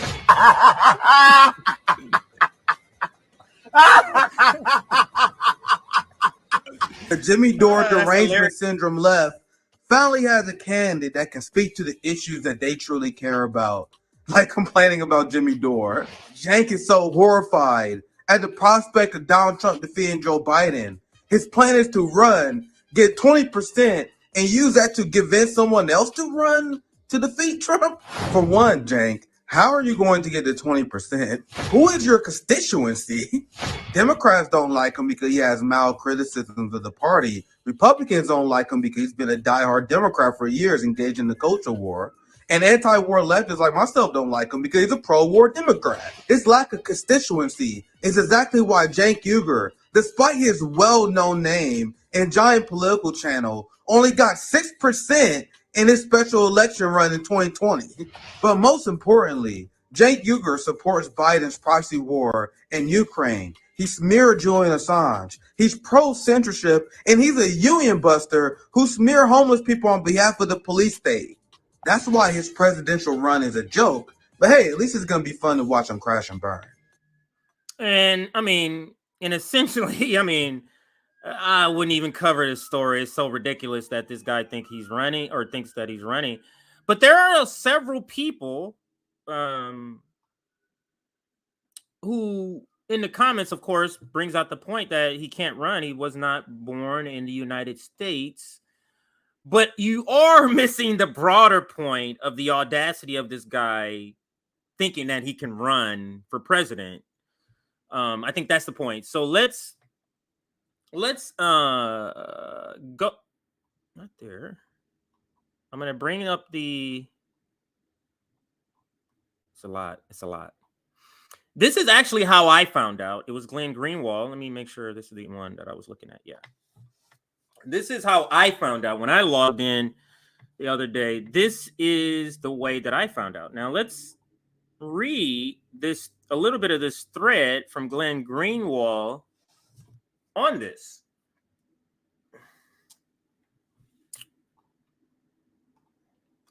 Breaking. The young church, Cenk Uygur, announces today he is likely running for president as a Democrat. He cites the success he had the other time he run. What? When he came in 4th place in a Democratic primary election for Congress, garnering 6.6%.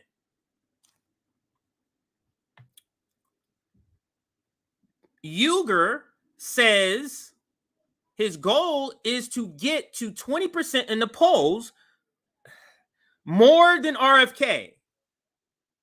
Cenk Uygur thinks he's going to get the equivalent to what RFK Jr. is getting. He's going to outpace Marianne Williamson. Like I said, it's not even serious. Like I almost was like, I shouldn't even cover this shit. But let's continue to read here. So that, I'm sorry, in 20% in polls, so that will convince Gavin Newsom or Gretchen Whitmer to run against Biden, having seen the opportunity that Cenk created. That's clown shit. He says he's concerned Biden will lose to Trump given current polling. Here's brother Nick chiming in. The Jimmy Dore derangement left finally found their candidate, ideal candidate, who focuses on the true issues like complaining about Jimmy Dore. And that's what he put exactly in the hotspot video. I'm going to go to the thing again. Here's Jimmy Dore chiming in. This is this a clip? Oh, wait. Oh, no, it's not a clip. Okay. I was like, wait, is this a clip? No. Jimmy says exactly what America needs right now: a pro-Ukraine war, pro-censorship union buster in bed with the DNC and Clinton donors to the tune of 24 million. The jokes I didn't have to write. Cenk, thank you, Cenk. Like you don't have to write that. Like I said, this is so laughable. It's silly. It's like a joke. And here's Sabby. This shit is wild. Pardon my language, but this is the clown show of all clown shows. And that is RBN sister Sabby chiming in. And I just want my brothers and sisters to chime in before I get there. My reaction to Cenk Uygur running for president. Here is my RBN brother JB's reaction to Cenk running for president.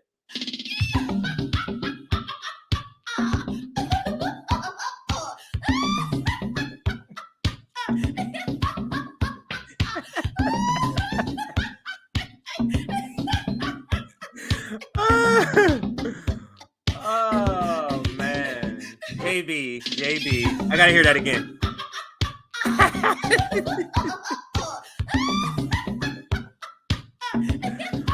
Oh man.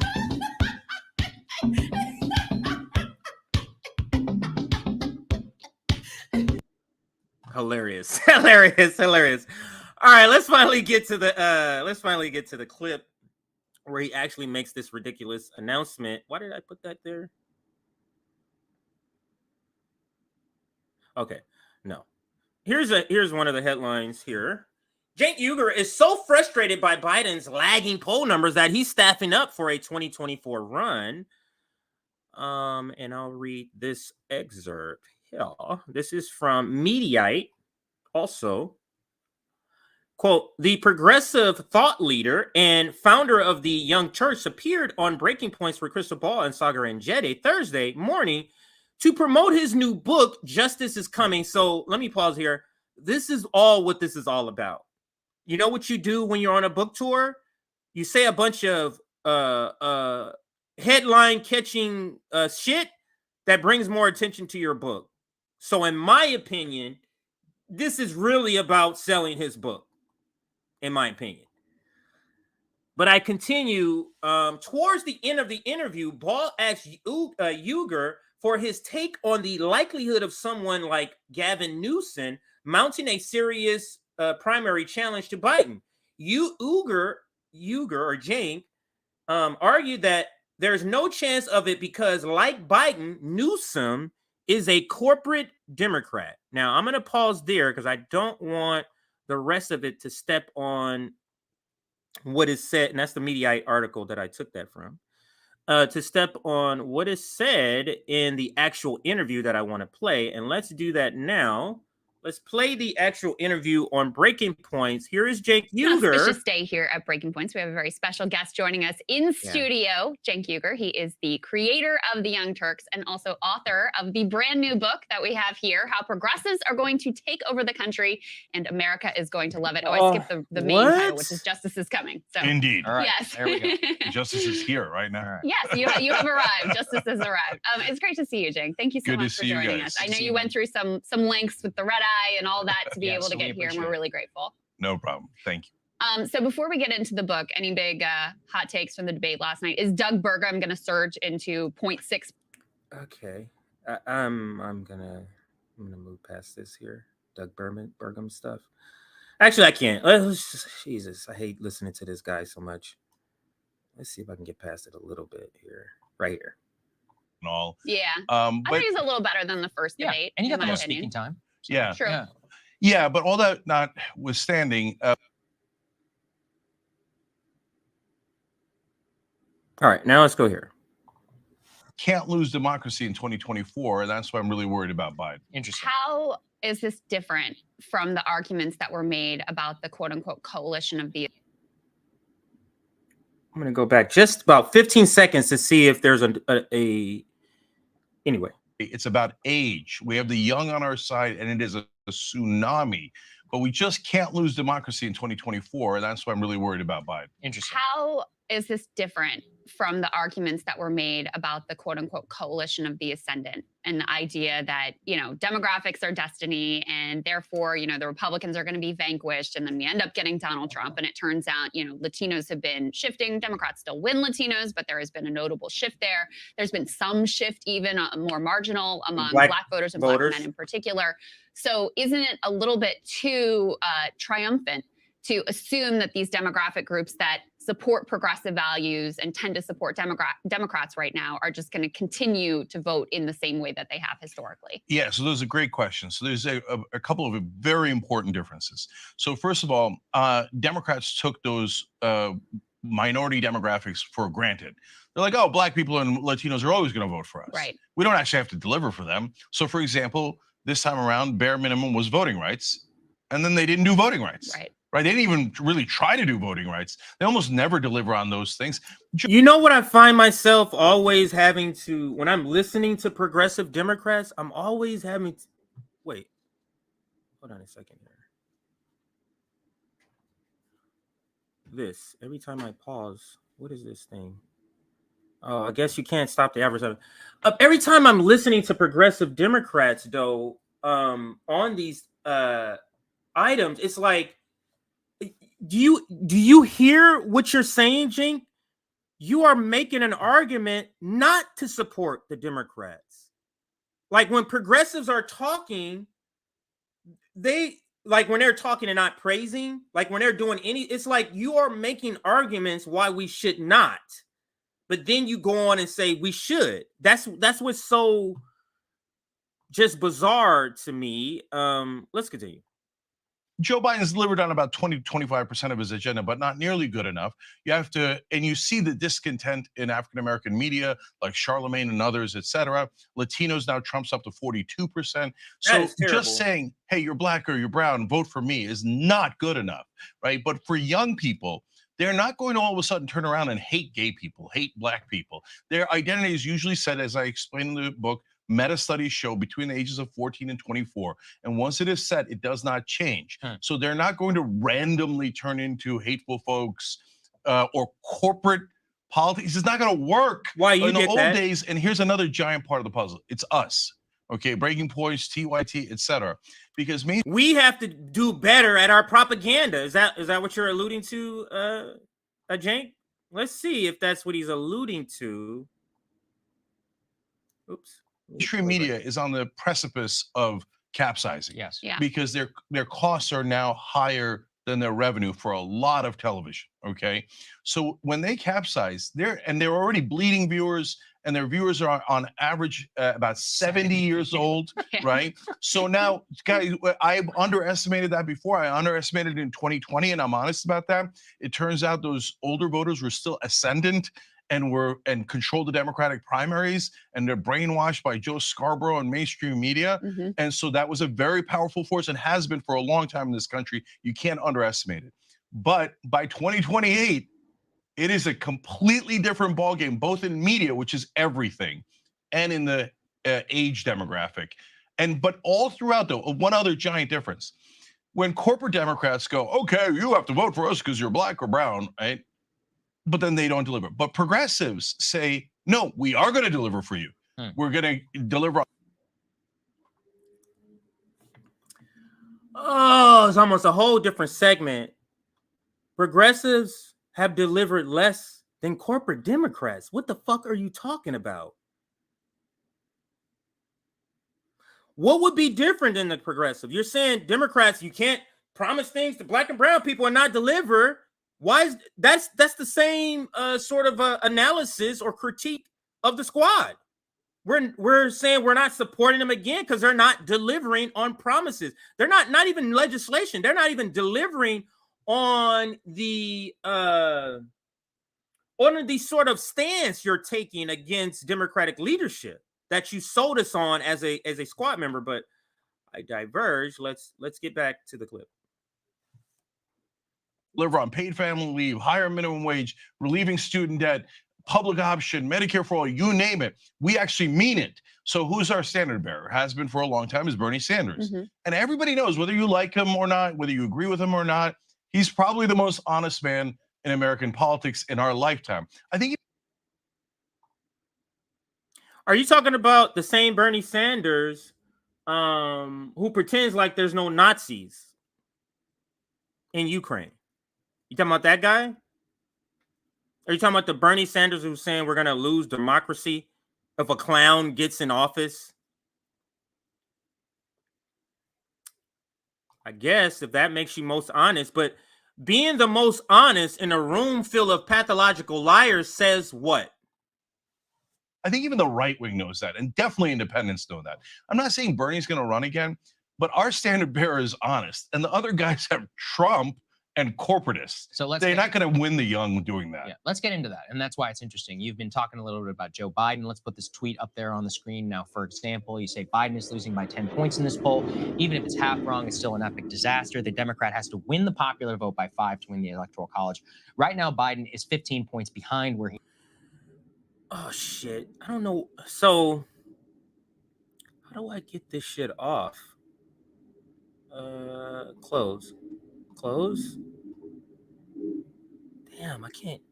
I want to see what's behind this. So these fucking bastards now have this on. I can't see what's behind. Anyway, I gotta play it. Wake up. Now you mentioned Bernie Sanders. I believe Bernie is, what is he, 82? I wanted to put the 83? tweet up and Probably, read it, in my but opinion, he should something run, else comes up when at you that hit point. pause. So you talked about standard bearers, but there doesn't, from an outsider's perspective, I don't see a standard bearer in the progressive movement. I've seen a lot of fracturing. There's a lot of fighting going on. There is no standard bearer in the progressive movement. You're correct, Sagar.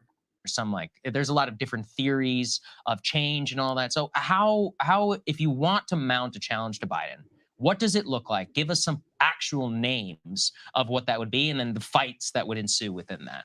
Yeah. So first of all, I agree with you. Bernie's got age issues as Biden and Trump does, and not only that, I love Bernie, but he just doesn't like to fight. He doesn't like to fight other Democrats. He doesn't have a killer instinct. Yeah, and you can't win if you don't fight, right? You got to make your own case. That's the milquetoast. Watching milquetoast people call out somebody else for not fighting. Cenk Uygur didn't want to fight with Forced to Vote.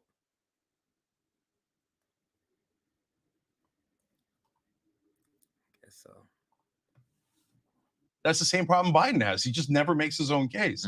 So look, guys, what's going to happen is there's one strong populist progressive is going to rise, and they're going to capture the country with lightning speed. Interesting. So right now, do we have that? Not really. And so why do I say that? Well, look, if you want to be the strong leader, you got to step up.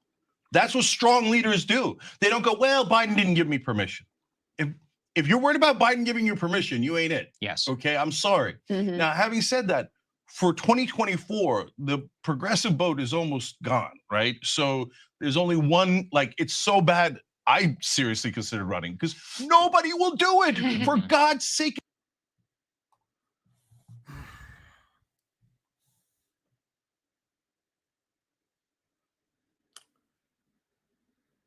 The professional managerial class is just they're terrible navigation. There are terrible navigators and captain for this United States left ship. And Cenk is proving that this is not about actually trying to get help to people fast. This is just only about trying to do something political that has never been done. It's the only reason I can explain. Why do you keep trying to get people all those things through the Democratic Party that does not want progressives, that have super PACs against progressives? Hakeem Jeffries is against progressives. It just doesn't make any sense to me. But I diverge. Let's get back. It's a golden opportunity. The guy's in the 30s in the polling.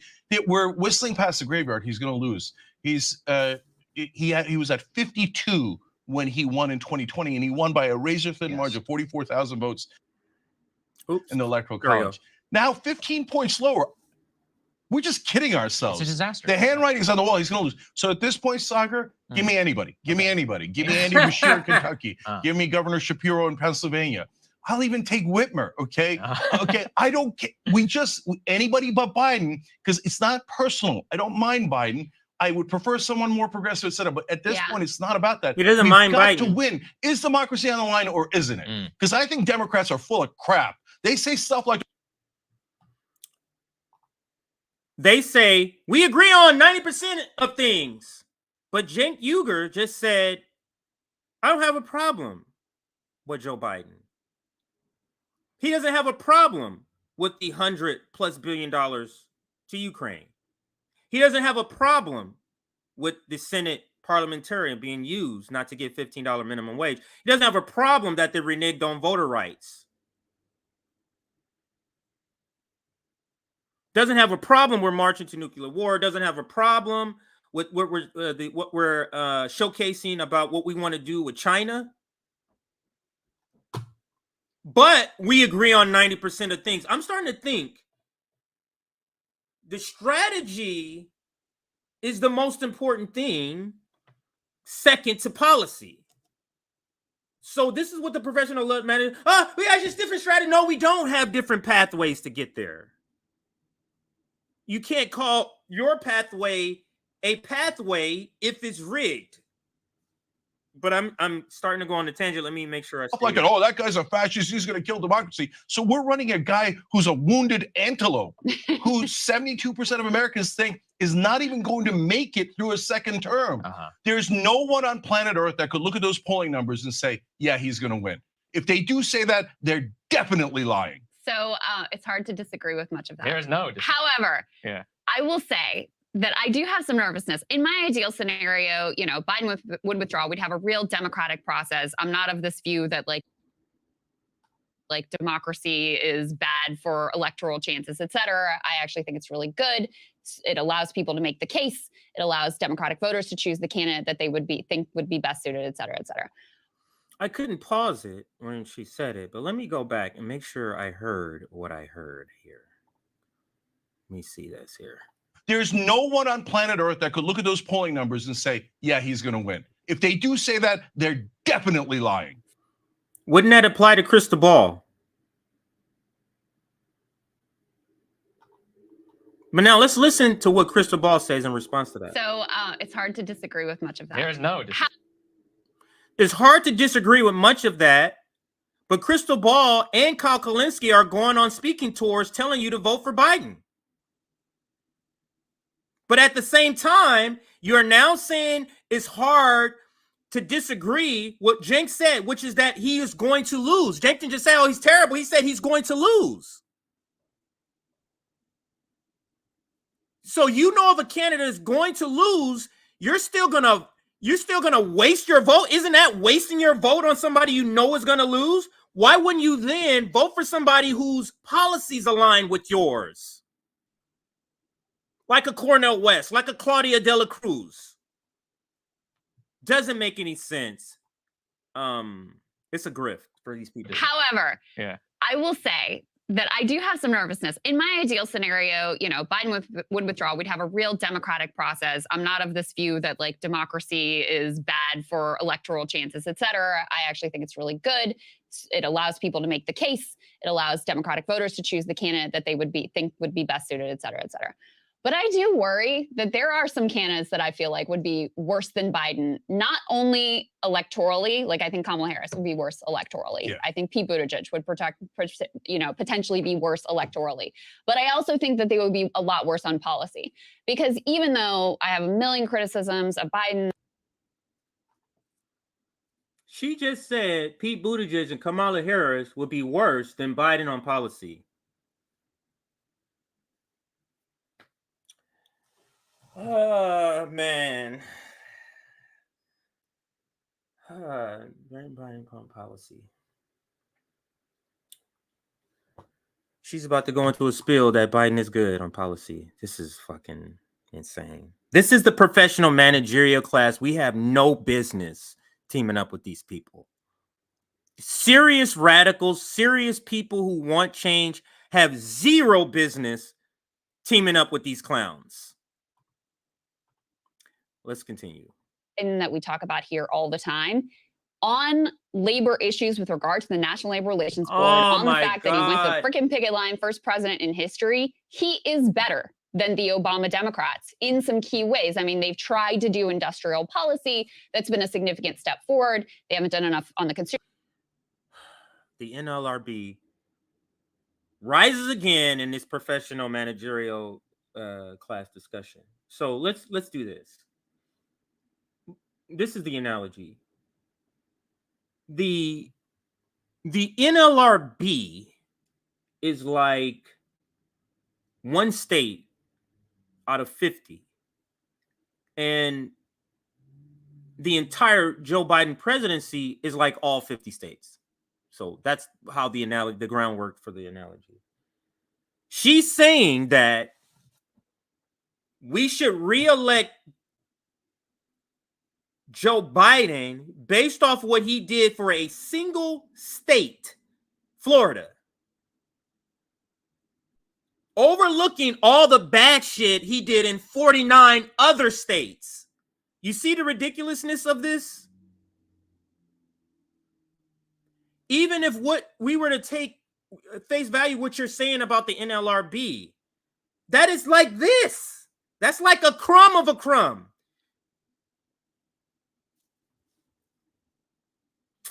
Don't get it, but I probably shouldn't get it. Consumer side, they haven't done enough on the worker side, et cetera. You know, they let all the social safety net stuff from COVID expire, and that's why so many Americans are feeling really stressed and struggling financially. Yeah. But I can see a lot other options that would actually be worse, both on policy and. What would make them worse than what Joe Biden, like, for example, on Ukraine? What policy on Ukraine would be worse if Kamala or Pete got in? What policy on the $15 minimum wage? Like, she is acting like these people aren't controlled by donors. They're controlled by donors. They do the same exact thing. On like being able to win and defeat Trump. Do you Yeah. agree with that? No. You think Kamala would be better? No. So let me be clear. Okay. So number one, let me hear that again. Because I want to, before I comment, I want to make sure I heard what I heard. Like being able to win and defeat Trump. Do you Yeah. agree with that? Wait. Let me rewind a little bit more to hear what she says here. COVID expire, and that's why so many Americans are feeling really stressed and struggling financially. Yeah. But I can see a lot other options that would actually be worse, both on policy and on like being able to win and defeat Trump. Do you Yeah. agree with that? no. You think Kamala would be better? No. So let me be clear. Okay. They're the same. So number one, this is not about Biden's record. If we were started this primary a year ago when the Republicans started, or 6 months ago, it would be about Biden's record. And Biden's record is mixed. Yeah. So normal Democrats like Barack Obama do 5% of the things that they promise, and then the media declares them champions of the world, right? Biden has done about 20% of his agenda, which for politicians is a bit stunning. It still sucks, but it's like way better than some other politicians. You're right, his record on labor is pretty good. A bunch of spotty areas, but overall pretty good. Now, but I'm not arguing. Do you see why we can't team up with people who describes a person who breaks a strike? The highest thing you can do against labor, you can't turn around and then say that person is a good on labor. That is factually just wrong. You can't be both. Arguing that, guys. It doesn't matter how great we think Biden is if he loses. So look, an incumbent under 50 points, the old rule, everybody in Washington knows this, cannot win or does not win. An incumbent under 40 points, it's unprecedented. Jimmy Carter. I've never seen it in my lifetime. It's not going to happen. On the day that he won with only 44,000 votes in the Electoral College in 3 swing states, he had a 4.5 point lead, not in a poll, in the actual vote, the popular vote. Right. So the Democrat needs a 5-point lead for us to feel a tiny bit comfortable about saving democracy. Right. So when we see polls like 46, that's a loss for Democrats nationally. Because when you translate that into electoral politics, this is why they have this number where, when the Democrats have to be ahead by a certain percentage. It fluctuates. Right now, it's about 5%. It fluctuates higher or lower. But they have to be ahead in national polls for when they translate into electoral politics for them to win. And that's what Cenk is saying. 5% ahead. So 46 is a loss for Democrats. 47-46 is a loss for Democrats. Joe Biden needs to be somewhere 46 to 51 to even be in the running to beat anybody in the Republican Party. So let's continue. And Biden is currently losing to Trump. So I'm not having a conversation about substance at this point. I wish I was. I'm having a conversation about who can win. Now, this crazy thought that people in Washington have, they have all this mythology. And in the book, I break down all the mythology. In this case, though, the line is, well, if it's not Biden, then we go to the line of succession and Kamala Harris is next. When the hell did we become a monarchy? Yeah. There's no line of succession. That's not a thing. It's a thing if something, God forbid, something were to happen to President Biden, then you have a line of succession when they're in office, but not in a primary. We're not the British royalty. Kamala Harris isn't anointed. Neither is Biden, or shouldn't be. Right. And now people in media are freaking out a little bit. They're beginning to see I'm right. James Carville's freaking out. David Yeah. Ignatius at Washington Post is freaking out. But they're frozen in amber because they're like, well, we have to bow down to Biden. I mean, what would the king say otherwise? And we're Democrats. We obey authority, right? No, we're Democrats. We don't obey authority, right? Yeah. And then they say, well, if we get rid of Biden, well, we have to go to the crown princess. But Cenk, on what planet? Unfortunately, a lot of Democrats do obey Yeah, they authority. kinda I mean, agree that's with what we that. saw Yeah. in 2020. Like you. I might come back to this, but I do want to get to the actual announcement. Like, I might come back to this to just finish out, but I can't hear no more of their assessment on what's going on, because you're part of the problem. You're the white moderate that MLK, both of you here, everybody in this screen, everybody Think on this is, screen like, here. how hopeful are you that we could end up with someone other than Joe Biden as nominee? Like, do you think, because you say, Percentage. yeah, I mean, Yeah. because you say, listen, Gavin Newsom's not going to run against him. That goes for every one of the corporate Democrats. I mean, Gavin Newsom is the one making the most, like doing the most right now. And it's very clear he's not going to jump in this he's race running. against Joe. So do you think there's a chance? Crystal, we are definitely in a unsolvable riddle. Yeah. Because the corporate Democrats say, I will not disobey. I will always bow my head. Right. And the progressives say, well, I can't run. The mainstream media will destroy me. They'll destroy my life. They'll destroy my career, et cetera, right? Right. So how do we get past that? That's why I'm desperate enough to think maybe I should do it. And I'll tell you why. Because let's say that somebody like me gets in the race. Yeah. The Democratic voters are dying for an alternative. They keep saying in every poll, for God's sake, give us someone else. Give us someone else.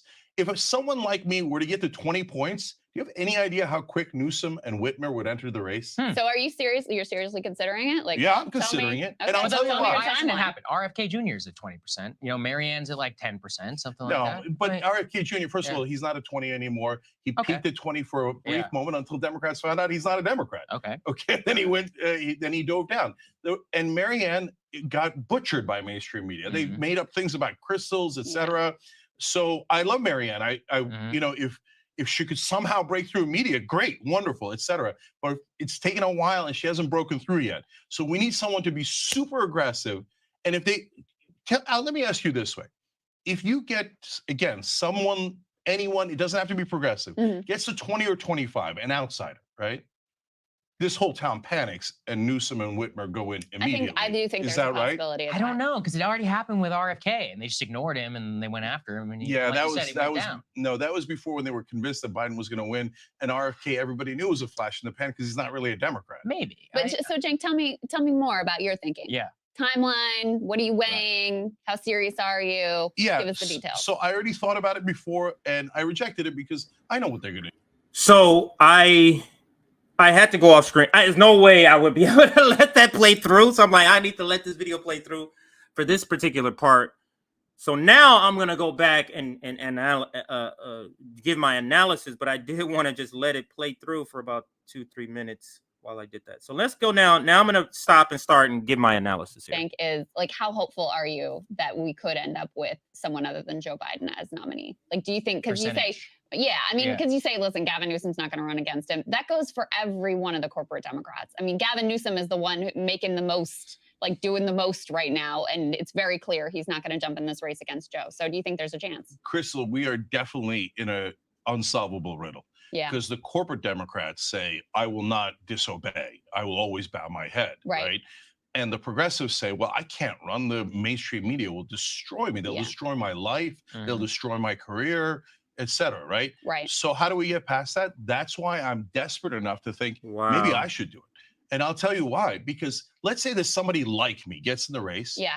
The Democratic voters are dying for an alternative. They keep saying in every poll, for God's sake, give us someone else. Give us someone else. If someone like me were to get to 20 points, do you have any idea how quick Newsom and Whitmer would enter the race? So are you serious? You're seriously considering it? Like, Yeah, I'm tell considering me- it. Okay, And I'll so tell you me why. your Why hasn't it timeline. happened? RFK Jr. is at 20%. You know, Marianne's at like 10%, something like No, that. but RFK Jr., first Yeah. of all, he's not a 20 anymore. He Okay. peaked at 20 for a brief Yeah. moment until Democrats found out he's. Who believes that Cenk Uygur can get the same freaking pull 20% as RFK? Like, nobody on the planet believes that, including the two people that you're talking to. But what's unique and what's awkward, it has to be awkward that you're talking to a guy who's saying we need somebody else in the race when you are supporting a particular person named Marianne Williamson. Do you see how they're not really serious about any of this shit? Marianne Williamson, and then about 5 weeks ago, you and your husband started talking about pushing Joe Biden. And now today you got Cenk Uygur on talking about he's gonna get into the race. These people, they don't have any sort of like I don't want to do. I won't. But he's not a Democrat. Okay. Then he went. Then he dove down. And Marianne got butchered by mainstream media. They made up things about crystals, etc. So I love Marianne.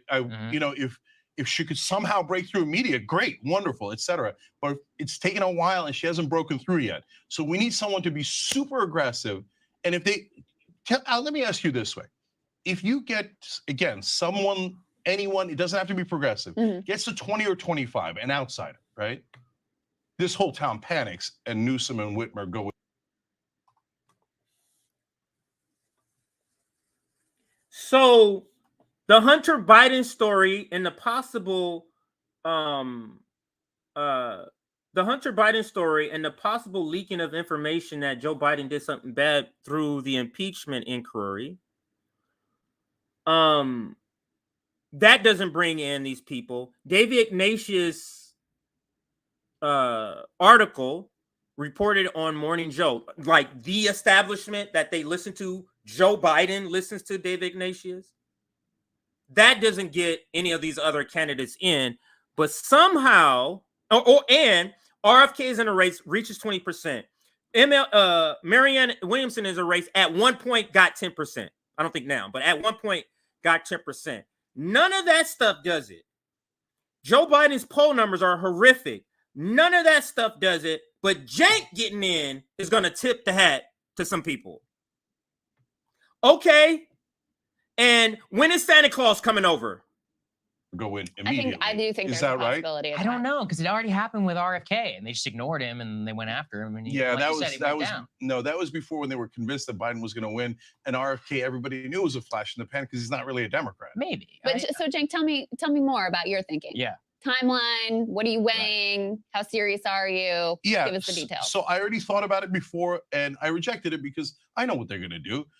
You know, you're an outsider, radical. They're going to dredge up things from 1987, and when you were a junior. You mean the 1987 stuff when you were saying all kinds of shit about women? Yeah. So you know. So how exactly do you think you're going to get 20%? When they're going to bring out all the blades against you, as you just stated?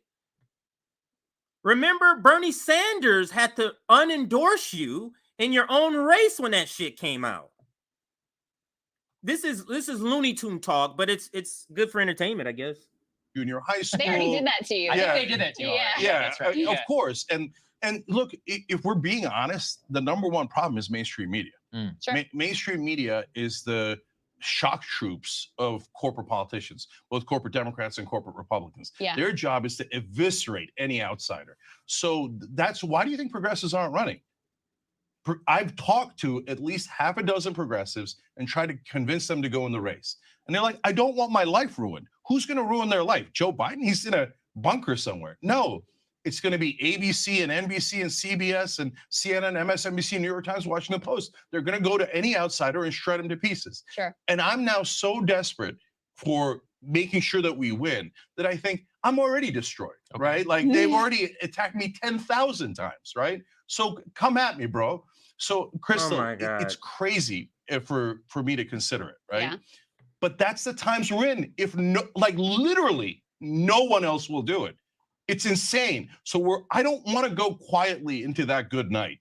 And right now we are 100% on a track to go quietly into that good night. So what's the timeline, as Crystal said? So when are you going to decide? No, if I'm going to do it, if anybody's going to do it, they got to go now. Yeah. Well, announce it. Are you? Yeah. Have you thought about staff? Have you thought about a plan? Have you reached? I mean, we know you know donor networks, all those sorts of things. Have you started taking real steps? So if you're going to run a campaign this late, you can't go traditional, right? Mm-hmm. You can't be like, oh, I'm going to collect endorsements from politicians. Oh, and I'm going to build up my base tiny bit. No, you got to go and hope for a grassroots tsunami. The good news is when I ran for Congress, I mean, it was a tiny little race. We raised like 1.3 million in 3 months. I mean, if anybody can raise money, it's me from the grassroots, right? And if anybody can raise money, it's you. The grassroots part you can take out. You can call up David Katzenberg, though. Oh, wait, what was his name? I don't remember. I forget his first name. I know it's Katzenberg. This is just silly talk. I really don't feel like we even need to go longer with this. I can't believe there's less than 2 minutes. Let me see. And I'm a successful businessman, if I might say so myself. I have some credibility in running things, managing things, etc. So union busting have too. I reached out to staff? I have. Okay. Now the problem is everybody thinks, well, how the hell are we going to beat these guys, right? So if I go in, it's going to be threadbare staff, threadbare website. You have no money. Is there momentum? You can raise money, but you're not going to have a staff, though. That's what he just said. Biden. Even if he's in the 20s, I don't care. I don't mind losing. I don't mind losing. You're being impolite, which is totally possible, right? So if that's I think there's a decent contingent though. Yeah, I think that. Yeah, and if that's the case, then at least I left it all on the battlefield. Or whoever does it, for God's sake, don't make me do it. Like, have someone else run, right? Don't make me do it. And so I want to leave it all on the battlefield. And I don't want to say, well, like everyone else, I wanted to be polite. So we lost democracy because we thought it would hurt Mussolini's opponent's feelings, right? Does anybody remember Mussolini's opponent? I don't. These people are just grifting. These people are just grifting. Everybody on that screen, from Cenk to Crystal to Sagar. Grifting. That's what they're doing. We're going to end this segment with this part because, like I said, some people already said he was not born in the United States. He can't run. He knows he wasn't born. Why is he doing this? So now this is CIA Wikipedia, but here's Cenk Uygur, Turkish. Born, it says in the first part, but you go to early life. Uygur was born in Istanbul, Turkey, and immigrated with his family to the United States when he was 8 years old. He spent the remainder of his upbringing in East Brunswick, New Jersey, and graduated from East Brunswick, New Jersey High School. Uygur was raised in a secular Muslim household, but became more religious during college before becoming agnostic. Okay, so this is where he says he's born. You got to be born in the United States. So I'm not sure what exactly is going on here with what they're saying, but that's what it is. But you see the announcement. Like I said, this might just be about selling books. That's it. It's like stir up something. I'm selling books. That's it. Stir something up to get people to go and watch you talk about this book. Let's see. Was caught on camera pulling the cannon fire alarm ahead of his motion to adjourn. We have reached out to his comment. We haven't. Oh, I'm wondering what's going on. But anyway, let me stay focused here. Let me stay focused on my target. So Cornel West, we still got a good amount. So I know Ron Paul, Cornel West, and Negro servants. I gotta cover those. Let's go with Cornel West. It's a lot new information. Not the fundraiser. Here's another Cornel West. That's Cornel West fundraiser. Cornel West on CNN. This one.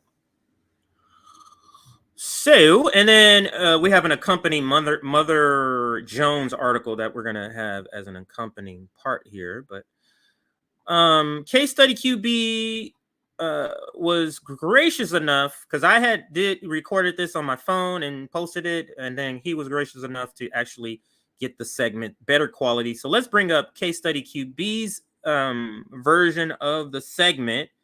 This is Dr. Cornel West goes on CNN, and for some reason they're panicking. They're always asking him, are you gonna is there something we can do to get you to drop out of the race? Essentially, is the question that he's continued to be asked. Let me move this forward a little bit to this part, at least here. Now, the reason they have him on is because Cornel West, actually, let me make sure I get this in. Let me hold off before I give my assessment. Dr. Cornel West goes on CNN to call out Biden's fake UAW, what would I call it? Appearance, because it was more of an appearance, like a show, not really anything. So Dr. Cornel West goes on CNN to call out Biden's fake UAW appearance. And we'll start here, Aaron. Actually, 1 second.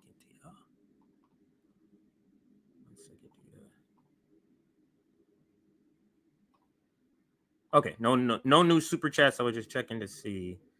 I want those to pile up because when it's time to go, I'm gonna jet out. I won't be able to read a bunch of. We're at 433 likes before this next segment. Thank you so much. We have already surpassed our 425 target. So our next target will be 500. And that should be easy. We've already had 1,400 people come through. So that's almost 3 times the amount of people. So 1,452 have been through here. And I want to say thank you to those. What is that? What did I say? 1,452 people. Thank you for all of those that have come through and watched at some point. We got a peak concurrent viewer, meaning the number of people here at the same time. The peak was 495, so almost 500. And that leaves us with the goal now of 500. Hit that like button. Much appreciated. Now let's get to the Cornel West story. Where is the banner? I could have swore I wrote something else. Okay, so let's start here, Aaron. Dr. Cornel West goes on CNN to call out Biden's fake UAW appearance. You know, the thing that everybody's giving him credit for? Like Crystal Ball. We got another segment. Maybe I'll include it here because Crystal Ball gets called out by everybody for that. Yeah, I think I'll include her text in here. I'm sorry, her tweet in this segment. But let's get started. What's her name? Abby Phillips, I believe her name is. The young lady on the screen right now. Where am I? Right here. I believe her name is Abby Phillips. But yeah, Abby Phillips. Let's watch those talks. And in the political battle for the union vote, President Biden is now facing fresh criticism tonight over his visit to the picket lines in Michigan this week, but not from the right. Instead, he's getting some of that criticism from the left, specifically his 2024 Green Party Democratic challenger, Cornel West. He argues that it was just a symbolic gesture. And Cornel West joins us right now. Dr. West, thanks for being here. Symbolic it may be. Thank you so very much. Symbolic it may be, but it was also historic, a sitting president on the picket line. Why does that not satisfy you? Because simply being historic doesn't tangibly get us anything. That's why. Simply being an historic event, meaning it never happened in history. So if I give you a penny, I use this analogy all the time. If I give you a penny for 50 years straight, on year 51, I give you 2 pennies. That's historic. It's a misrepresentation intentionally, one of those words that's used to mean more by the listener than what the viewer means or what the speaker means. So when we were saying, oh, it was historic, I'm just simply meaning it's never happening. But the listener is seeing it like, wow, he's doing all kinds of amazing shit. And that's not what's happening at all. So that's why that's not good enough. It doesn't give you anything tangible. My dear sister, I've just come from a memorial for Barbara Ann Wright. She's a great writer on the working poor in this country, nickel and dime to catch the text of 2001. And it bothers me because Biden has a record of justifying and rationalizing corporate greed for almost 40 years. The credit card companies being excluded from certain kind of treatments that are deleterious for poor and working people. We know his friendly, cozy relations with Wall Street and so forth. So symbols do matter, and I'm glad to see him there. But the symbols in the end are empty if they're not tied to concrete policies that ensure the ability of workers to join unions more readily, following through, not just with showing up and speaking, but actually ensuring that workers have wage expansion in a concrete and serious way, not just workers there at UAW, and God bless them. As you know, I've been blessed to be on both picket lines in Tampa, New York, as well as Detroit, but workers across the board. Well, let's talk about some of people those. are a little suspicious of these symbolic gestures when they don't. So I'm gonna let it play. Then I won't give it pre. I won't give my commentary pre. Let's let it play now. The kind of substance they Well, often have. let's talk about some of the concrete things to your point. I mean, President Biden, he signed a landmark large infrastructure bill. He signed a landmark large infrastructure bill. What does that have to do with labor? And the reason I know the infrastructure bill is supposed to put people back to job. When is that happening, ma'am? So like I said, what does the infrastructure bill has to do with labor when that shit hasn't happened yet? Just like the when they say, oh, he's lowered the price of prescription drugs, that doesn't even start, I think, until 2025. So the infrastructure bill, let me say it this way, because instead of saying what does it have to do with jobs, because it has something to do if it was implemented by now, but it hasn't. So let's say the infrastructure bill is not a win for labor because our shit is crumbling and it takes a person to do it doesn't mean you're pro-labor. So this is one of those things where they're just making like, oh, here's this list of accomplishments. Remember when we covered that list of accomplishments and you go through it, it's like you're naming shit that should not be listed as an accomplishment. This is one of them. The infrastructure bill is not a pro-labor act. It's just what it says. Our infrastructure is crumbling and we need something to we need money to fix it. That has nothing to do with being pro-labor at all. Let's continue. That in major federal construction plants, he appointed folks to the National Labor Relations Board who made it easier for unions to overcome. So here's their thing. Landmark infrastructure bill includes pro-labor language and requirements. You see the threshold you have to reach to be called a labor president?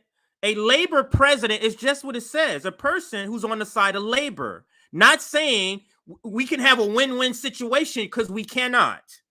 If the workers get what we want, it's a lose situation for the capitalists. If the capitalists get what they want, it's a lose situation for the worker. There is no such thing as a win-win situation at all. If it was, there wouldn't be a need for a strike. If what the workers are asking for could be considered a win for the owners, why wouldn't they just give them what they want? And then let's go to the next thing. Executive order that mandates project labor agreements on major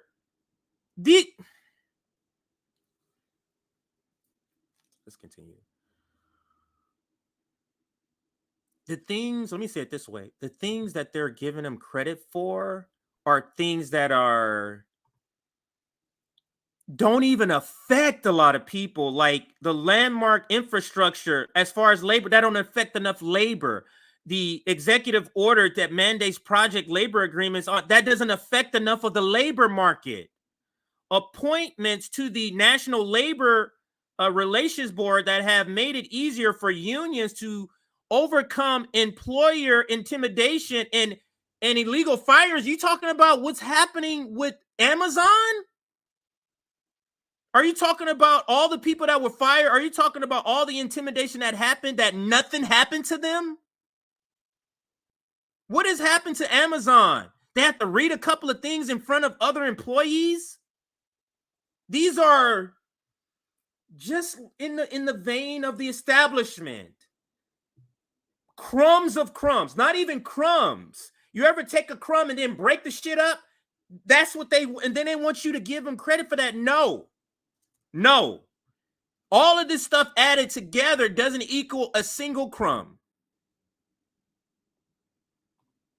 But we're supposed to give him credit for that. You know what's a labor president? A labor president is telling the Senate parliamentarian, you can go fuck yourself, ma'am. We're doing $15 minimum wage. That's a labor president. A labor president shows up at the UAW and goes, what do you guys want? And he specifically says the things they want and says, the owners need to give them that. That's a labor president.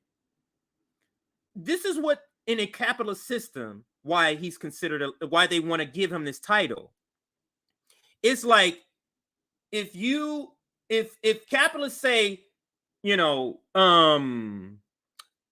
there shouldn't be an age limit on workers. You should be able to work. It doesn't matter if you're 8. And then Joe Biden comes in and says, no, there should be an age limit. Well, let's make it 10 years old. That's what makes him a labor president? Because the other greedy capitalist wants to go further than him? Absurd. Let's continue with the segment. Employer intimidation and illegal firings. Those are concrete things. And I think you would agree that President Biden, even before he was president, he spoke quite a lot about his support for unions. Well, he spoke a lot, but if you actually look at his record, but I just listed. No, you listed garbage. Those aren't things. You see how? But he's just using red. Oh, but I listed. No, you listed some things that obviously Cornel West doesn't take as items. You listed things that aren't those things that which are classified. Or these prove. No, he doesn't. None of that stuff proves shit that he's a labor president. This shit gives me fucking like. Excited. It pumps me up because this shit is bullshit that they're trying to sell, and you got a black face selling this shit.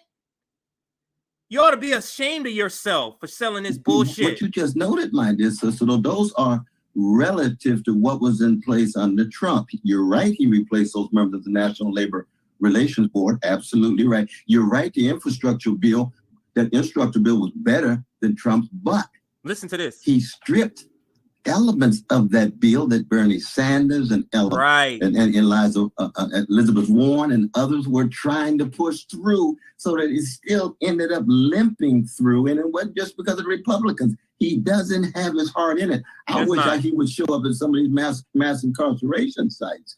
I wish he would show up at some of these police departments dealing with this police brutality as well. I want to see a fundamental commitment of Biden and the Democratic Party to poor and working people. And my hunch is they're not capable of it because the same people who are supporting Biden happen to be the CEOs of the companies that are crushing these precious workers. Devastating. To me, this particular part of this segment is the best part, is one of the best points, if not the best point, that Cornel West makes in this exchange here. But let's let it finish out. Sake of time. The same donors who supporting Biden Democratic Party are crushing the workers. So the symbolic gesture, okay, that's fine. And think about this, though, sister. Can you imagine the first president to actually march on a picket line for workers? Do you know how many strikes and picket lines there have been in the history of America? Get the fuck out of here, Abby. I take your point that President, like, oh my God. I take your point that President Biden is certainly not going as far as you and perhaps many others would like. But I want to ask you about your presidential run right now, because President Biden's approval ratings, they do remain low. And when we look at this matchup between him and Trump, it is a very tight race. In some polls, it's even. Maybe Trump has a slight lead. How is your run not making it easier for Trump to be? You see this framing? I'm so sick of this framing as if everybody's on board with this plan to make sure Trump doesn't reach the office. That's not our plan. That's your narrative, January 6 pushers. That's your narrative. No one is. This infuriates me how they just assume that is what everybody's for, and it's not.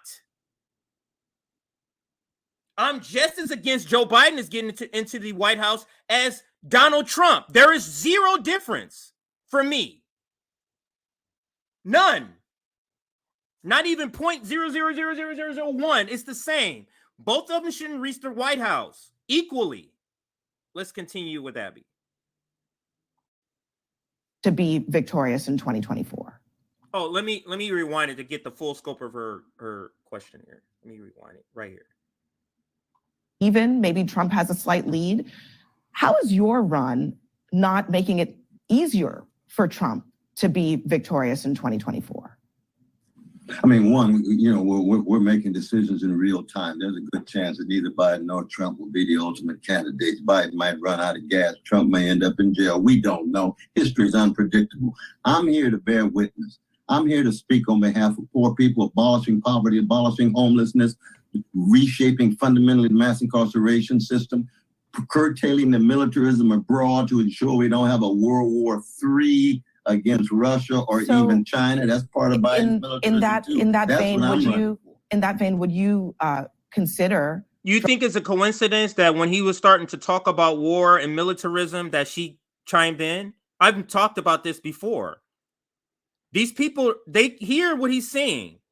They let him go on sometimes, but when he's not just him, but other guests, when they start talking about, oh, this is now I want to interrupt. Now I want to go ahead and change the topic. Go dropping out before the actual November election. Should you drop out before the actual November election is the question she's asking. In that vein, would you consider dropping out before the actual November election if you felt like your presence in this campaign would have an effect on the outcome? Well, I plan to bear witness until the end of my dear Delta sister, and I support you and your show and so forth, I must say. But no, this is a matter of bearing witness. And in fact, consider the possibility that given the unpredictable factors, I may win this thing. I love that point. I just wanted to skip it there. Now, there's 3 minutes left, but they just kind of go back and forth. I do want to get to this for the segment. So literally, she went from him being virtual. This guy is he's sitting there waiting. This other guy. So right after, she goes from Cornel West to this guy right here. Literally, there's no commercial break. She goes, thank you, Cornel West. And then she goes right here into this. So I just want to make sure you understand that. Let's listen to this clown. And Philippe Reines is back with me to respond. So Philippe, I want to start with the comments that he made about President Biden and his union record. He said his heart is not in it. What do you say to that? It looked like his heart was in it, but I think you made the point that this is a step in a long series of things that Joe Biden has done over his career. I would understand what Dr. West was saying if Joe Biden parachuted in out of nowhere, had never done anything. Joe Biden, the labor guy, Union Joe, that was all to get elected. It's all messaging in the beginning, like because you're saying he's been known for this. This is all started to get elected, not because he was fighting for workers, unions. You got to think back to how Democrats work. They was very intertwined with unions. They would go out and get so it's not like that. Like with Bill Clinton, it kind of started going in an opposite way because they were getting money and support, big donor money and corporate money. But they went away from that. So the whole labor guy, Labor Joe, that was a point for an election. That had nothing to do with tangible things that he did, sir. Let's continue. Anything for American workers or for labor or for average Americans, or whatever you want to call it. But he's showing up after decades of doing that, and he will do it for the rest of his life. So it's not No, he's not. symbolic in the sense that it's out of nowhere. And you know what? Symbolism is important, I'm sure, to the workers on the picket line. Symbolism is important, but you know what's more important? Money in their fucking bank accounts, healthcare. We got to stop working with these professional managerial class types that's not willing to be class traders, man. They never do enough, but they want to talk the talk. They never do enough. They appreciate it. And I have, but the thing about the symbolism is that he did it after Trump said he was going to go. And actually, that's a little punch, a little jab to the kidneys right there to that guy. Because Sean Fain helped orchestrate this nonsense. When Trump announced he's coming, magically, Sean Fain asked him to come the day before. He had no plans on coming to no freaking picket lines whatsoever, as Abby just points out right here. Let's continue. Actually, a week ago, I had Karine Jean-Pierre on the show, and I asked her, and she said, we have no plans at the moment. Then a couple of days later, they announced plans. I don't think it's tit for tat. I really I don't think it's tit for tat. That's weak as fuck. Thank you, Mark. Here, I think that SKE, I don't know what country that is. If you want to let me know. I love your anger, CJ. You give us so many good arguments and debate techniques. Right on. Appreciate the super chat. Let's see if it's not anyone that's still within the topic I'll put up, but if it's just a general, I won't.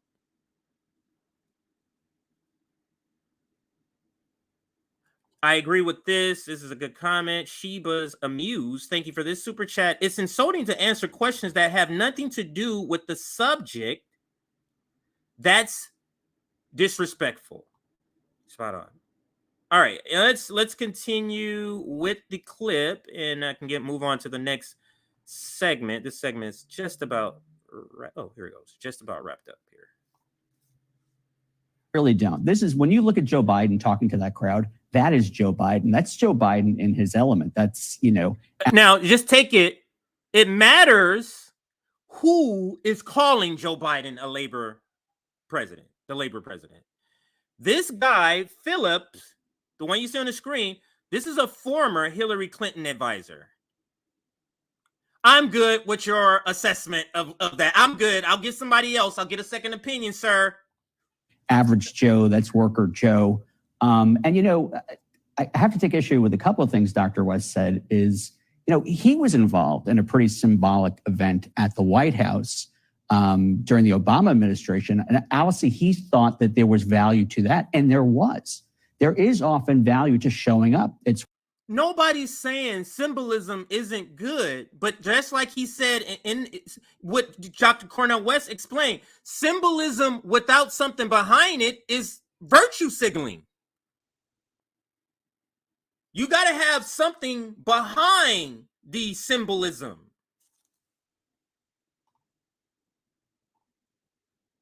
It's why whatever the saying is, 90% of life is showing up. I'm sure those workers appreciate it. But more importantly,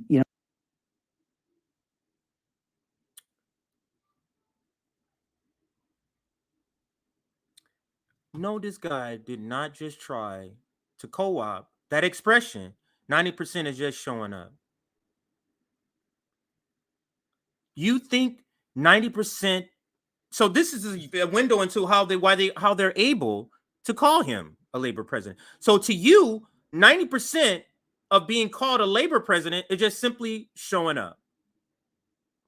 Regardless of what the workers get, they lost their pension. They only got a 4% raise, even though inflation's at 8%. Just showing up, though. Less and less, I want to be in communication with these professional managerial types. They're literally never.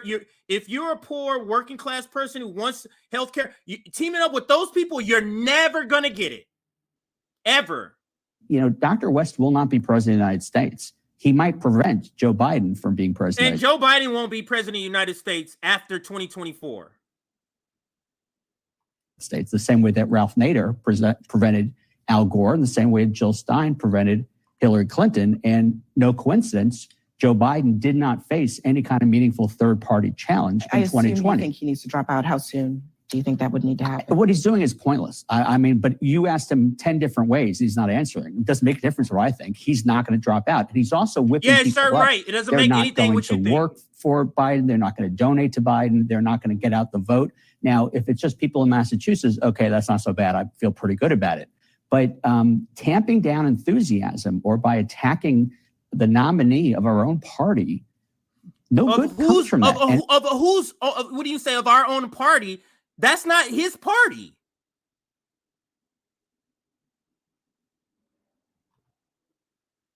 That's not his party. I just can't believe that he would want Donald Trump to emerge from that. But he has to realize, as a student of history and for bearing witness, as he said, all these years to what happens, he has to know that he's walking a very dangerous path.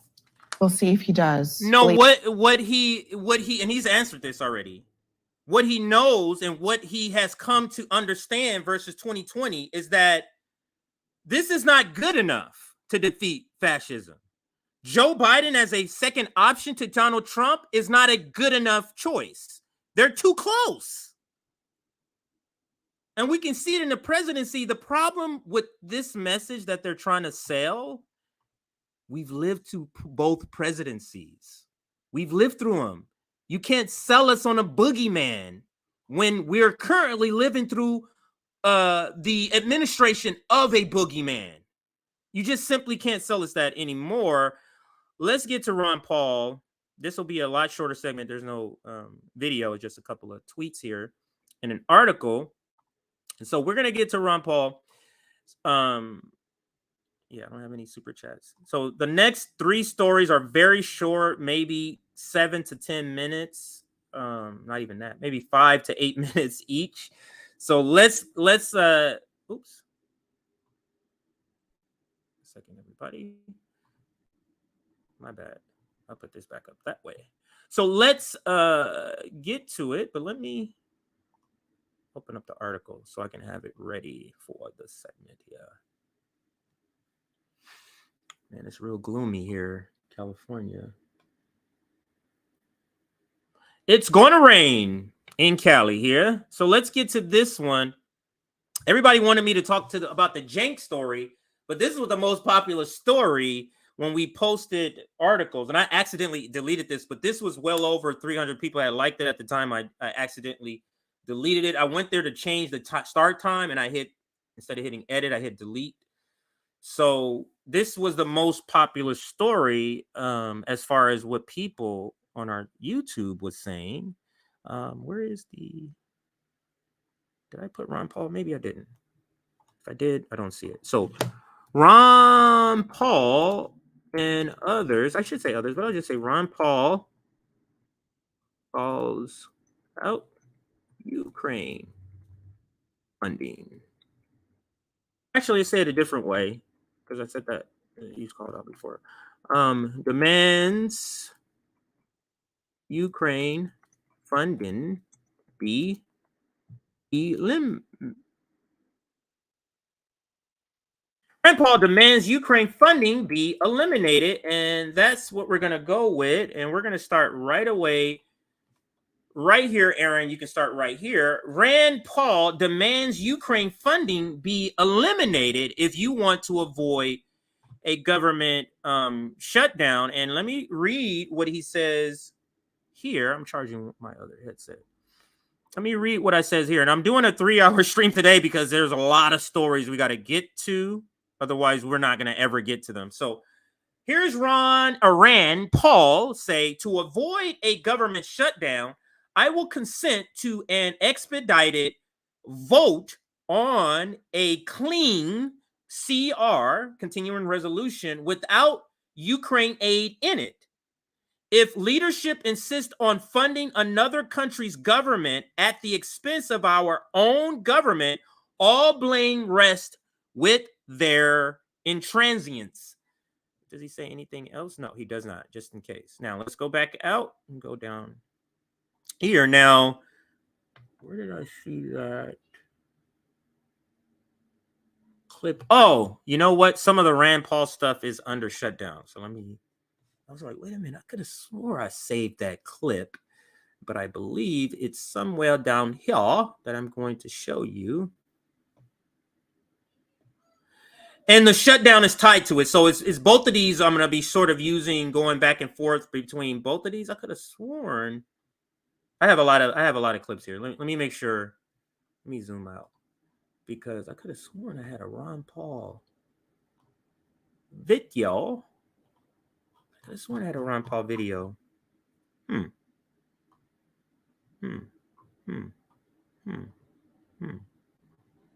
Maybe not. All right, so I don't have the Ron Paul video, but I do have the article, and let's go to the article now. Let's bring this down, pull up the article. And this is from The Hill, and the headline reads, Ron Paul withdraw Ukraine money if you want to avoid a shutdown. That's what he says. If you want to avoid a shutdown, you need to withdraw Ukraine money. I'm going to get to a clip where Kevin McCarthy says something very similar to that, but let's now read the article. What? All right, this video cannot be deleted. I have to zoom out to delete the video. All right, so now let's go back in and zoom. What the? Could have sworn I just deleted that video. Hold on, everybody. The fuck? Okay. So to say, what the hell's going on? I could have sworn I just hit that. Is this a different article? Okay, no, it's not. My bad, everybody. All right, now I can read it. Now I have it in the right position here. Senator Rand Paul reiterated his threat Thursday to uphold a Senate government funding bill because it includes more than $6 billion in Ukraine funding. Now, that's the Senate bill. The House bill that I don't know if they tried to pass it. Right before I went on, what was going on with the shutdown is that he had a clean CR with nothing was in it but aviation funding that the White House requested and something else that the White House requested. Everything else was out. The Ukraine funding in the House is out. Paul wrote on Twitter, I'm not even going to say X, I'm calling it Twitter. Paul wrote on Twitter, the social media platform formerly known as Twitter, that he would only allow a vote on the spending stopgap before the September 30th deadline for funding government if Senate leaders pulled out the money for Ukraine. That's Senate. Quote, to avoid, and I already read that in a tweet. So far, neither Senator Majority Leader Chuck Schumer nor Senator Republican Leader Mitch McConnell has signaled any willingness to pull the Ukraine money out of the bill.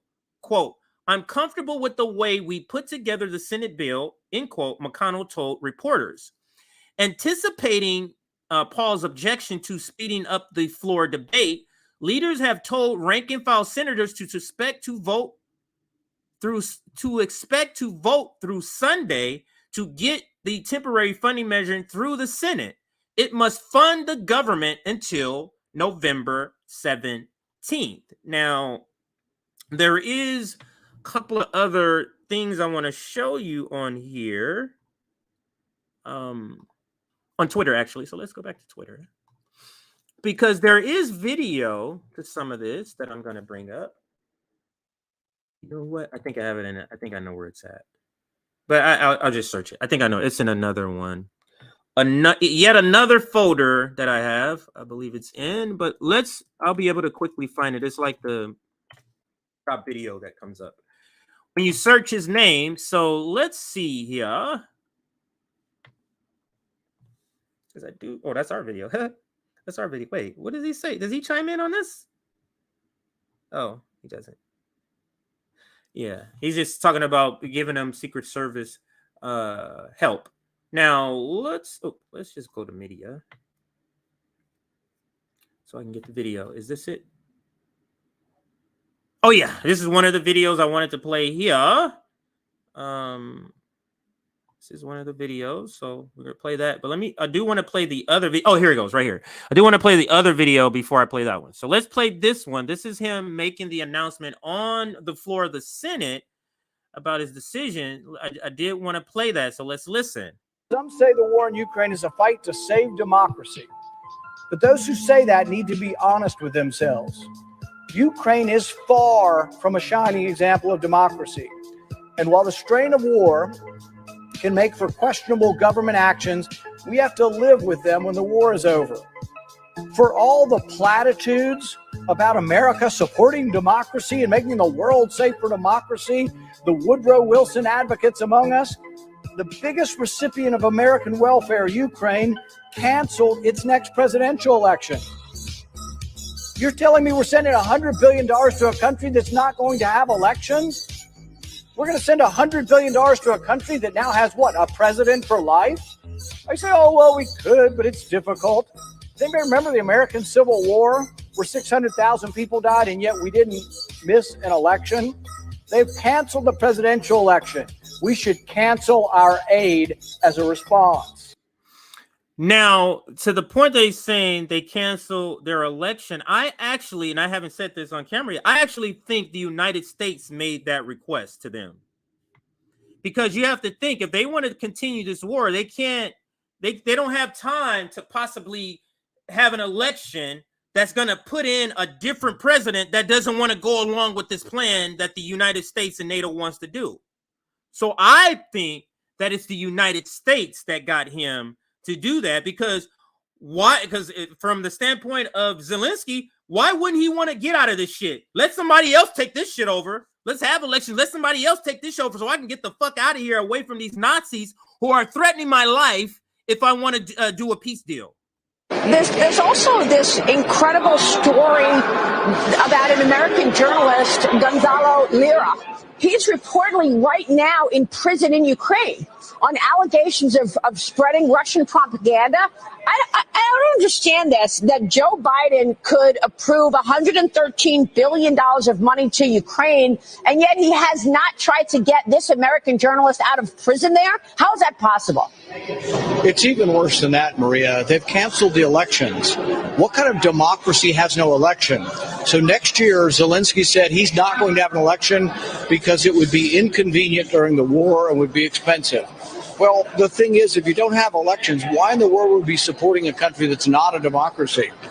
They've banned the political parties. They've invaded churches. They've arrested priests. So, no, it isn't a democracy. It's a corrupt regime. And are the Russians any better? No, the Russians are worse.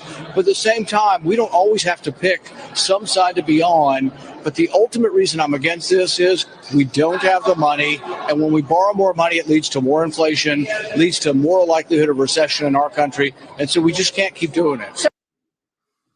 Yeah, so that's Ron Paul on it. There's also so we're continuing the segment, but I'm just moving now to a different part of the segment because we're staying on Ukraine and the fight over over Ukraine funding.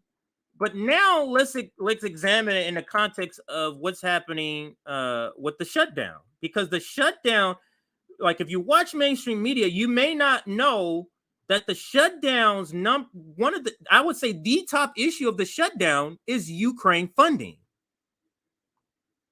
I would say that. Here's a Fox News headline: Ukraine funding raises a major political lightning rod in the government shutdown fight. I'll read that in a second. But let's see. Actually, I'm gonna. There's another video I want to play before I get to that.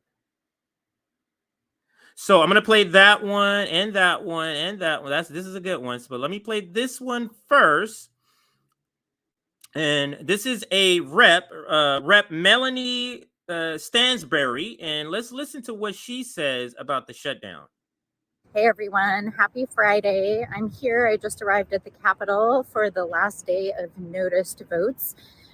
We don't know what's going to happen in the next 48 hours. Of course, tomorrow is the end of the fiscal year.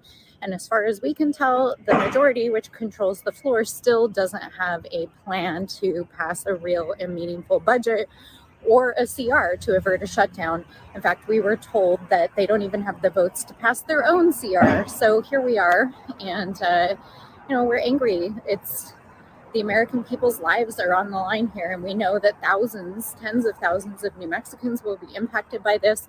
But we're here. We're going to fight it out to the very end. And I just want you all to know that I'm thinking of you and sending my love. And I'm about to go do an interview for Good Morning America. So I'm excited about that. But, really unfortunate circumstances. But we'll see you later, everyone. Happy Friday. Hey, everyone. Happy Friday. So I just want to show you just showing you some reaction around what's happening. That one I'm going to get to in just a second here. This is the one I wanted to play first. So let's listen to this. Intervene to avoid a shutdown. So I understand your question as well. So what's happening with the shutdown is that if you're watching mainstream media, you notice they're more concerned about they're more concerned about who to blame for the shutdown than the shutdown. And that's the whole framing, is that it's the Republicans' fault. It's the Republicans' fault. But I'm going to show you a poll that actually says the opposite. But let's listen to White House press secretary answer a question: is if you're so concerned about the shutdown, when is the president going to get involved? Let's listen. At what point would the president intervene to avoid a shutdown? So I understand your question as well. I don't have any meetings or to read out as it relates to Congress. Can you confirm when the two men last spoke? I don't have a date or time, a timeline of when they last spoke. Does the president plan to take up McCarthy's offer to meet, and does the White House see any value in that? Look, I'm going to be very clear. The person that McCarthy, or the people that McCarthy needs to talk to, is his own caucus. That's who he needs to have a conversation with. Not the president. It's not on us to fix. It's not on this president to fix. At what point? The government shutdown is not for the top leader of the governments to be concerned with. That's what the press secretary, you know what this is saying? They also don't care about what the effects of the shutdown. They care about getting their poll numbers up. If he goes and negotiates with Kevin McCarthy, how is that going to bring the GOP down so that he rises? So of course not. It's irregardless of what happens to the American people and soldiers, like they always trying to say they're not going to get paid. They're going to get paid. Karen Pierre, the press secretary, obviously is showing that the president doesn't care and wants to use this as a way to prop his own candidacy up. But let's listen to this and who is to blame. This is from CNN. I think this one was a bit of a surprise to me, given I think what the conventional wisdom is. So there have been a number of polls on this. So who would you mainly blame for a government shutdown?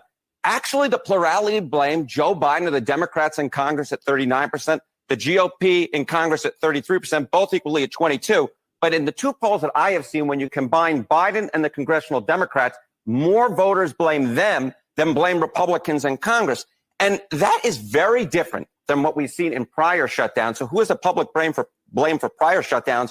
Republicans in 95, 96, Republicans in 2013, and Republicans in 2018, 19. So this may be a shutdown that is quite different than that in terms of the public blame, because at least at this point, more Americans say they'll blame Biden and or the Democrats in Congress. I think this one not looking good. Jean-Pierre, press secretary, your attempts to make this along with cable news to make this the GOP's fault is simply not working in your own poll. In your own poll. That is a damn shame. For these people, that's a damn shame. But let me see what's the latest. Because again, I prepared for this hours ago, so I'm sure something has happened. I'm curious to find out what happened with the vote for the context of the video. Let's see what AOC says. Here's what went down. We just won a clean 45-day government extinction. So obviously the Democrats voted for it. That means nothing. This doesn't mean it's here. The Senate still has to do it, and they want $6 billion in the bill for Ukraine. The Senate does. So here's what went down. We just won a clean 45-day government extension, stripped GOP's earlier 30% cuts to Social Security Administrator, stave off last minute.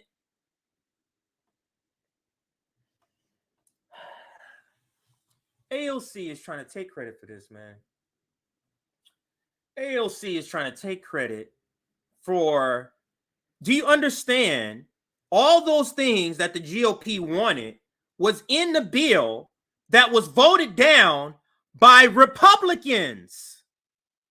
Then he came and said, I'm going to do a clean CR. She's trying to make it seem like they negotiated this shit out of the bill. Just despicable. Just despicable. Let me read it again. Unless I'm wrong. Am I reading this wrong? Here's what went down. She's saying we just won a clean 45-day government extension, stripped them. We stripped GOP's earlier 30% cuts to Social Security Administration, staved off last-minute anti-immigration hijinks. This is a hijink. This tweet is a hijink. And averted shutdown. For now, people will get checks and Marjorie Taylor Greene threw a tantrum on the way out. That's a win-win because Marjorie Taylor Greene, AOC is not even a serious person, man. AOC is not serious at all. You see how she throws in? Y'all can keep y'all professional managerial class types. Y'all can keep yourselves on this person right here. Let's make this smaller so I can scroll down here. All right. Go away, whatever that is. Somebody was like, yeah, this is the shutdown will actually defund the police.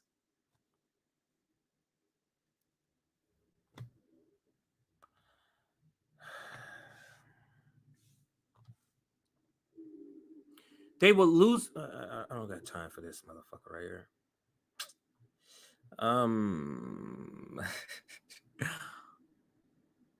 Oh, this is what this is one of the things I was looking for. Let's listen to, and Charles Booker is the one who posted this. Charles Booker, a supposed progressive, is posting the progressive haters video here. Let's listen to Hakeem Jeffries. Like, this guy is so bad.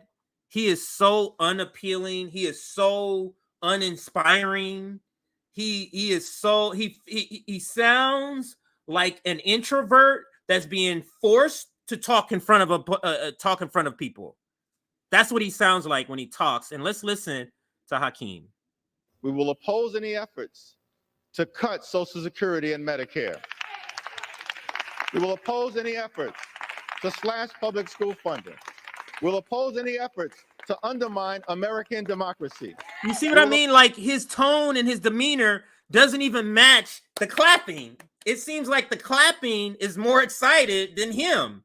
Like, he's just so bland and terrible. But all he's doing here, I don't need to hear anymore. Now I remember this video. That's not the one I was looking for. All he's doing there is just saying, virtue signaling. That's what they're doing. Now, let's read this. This is recount, and it's 2 hours ago. Shutdown averted. Really? Wait, the Senate. Did the Senate vote? Did the Senate vote on it? Oh, no, it's on to the Senate. Yeah, the shutdown's not averted.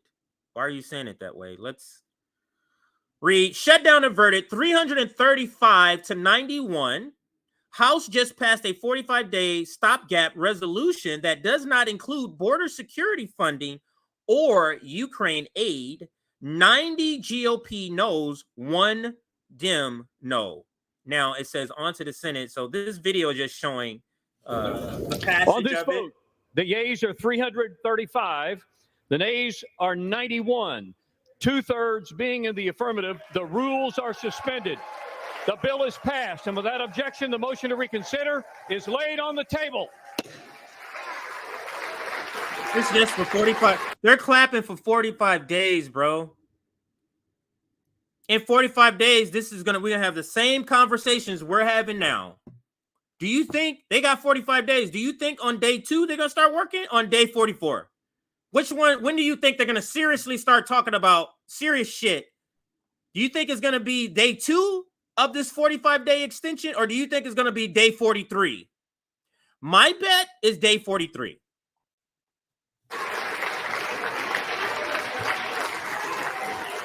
All right. Let's see if there's any other updates to the story. One good thing. Oh, here goes Marjorie Taylor Greene. Here's Marjorie Taylor Greene. Marjorie Taylor Greene, Democrats are clearly fine with shutdowns. They shut down the whole country over COVID for far too long. People here in Washington need to understand how it feels to be shut down. So that's her, I guess, advocating for a shutdown. Let's listen. Let's talk about the White House and the Senate.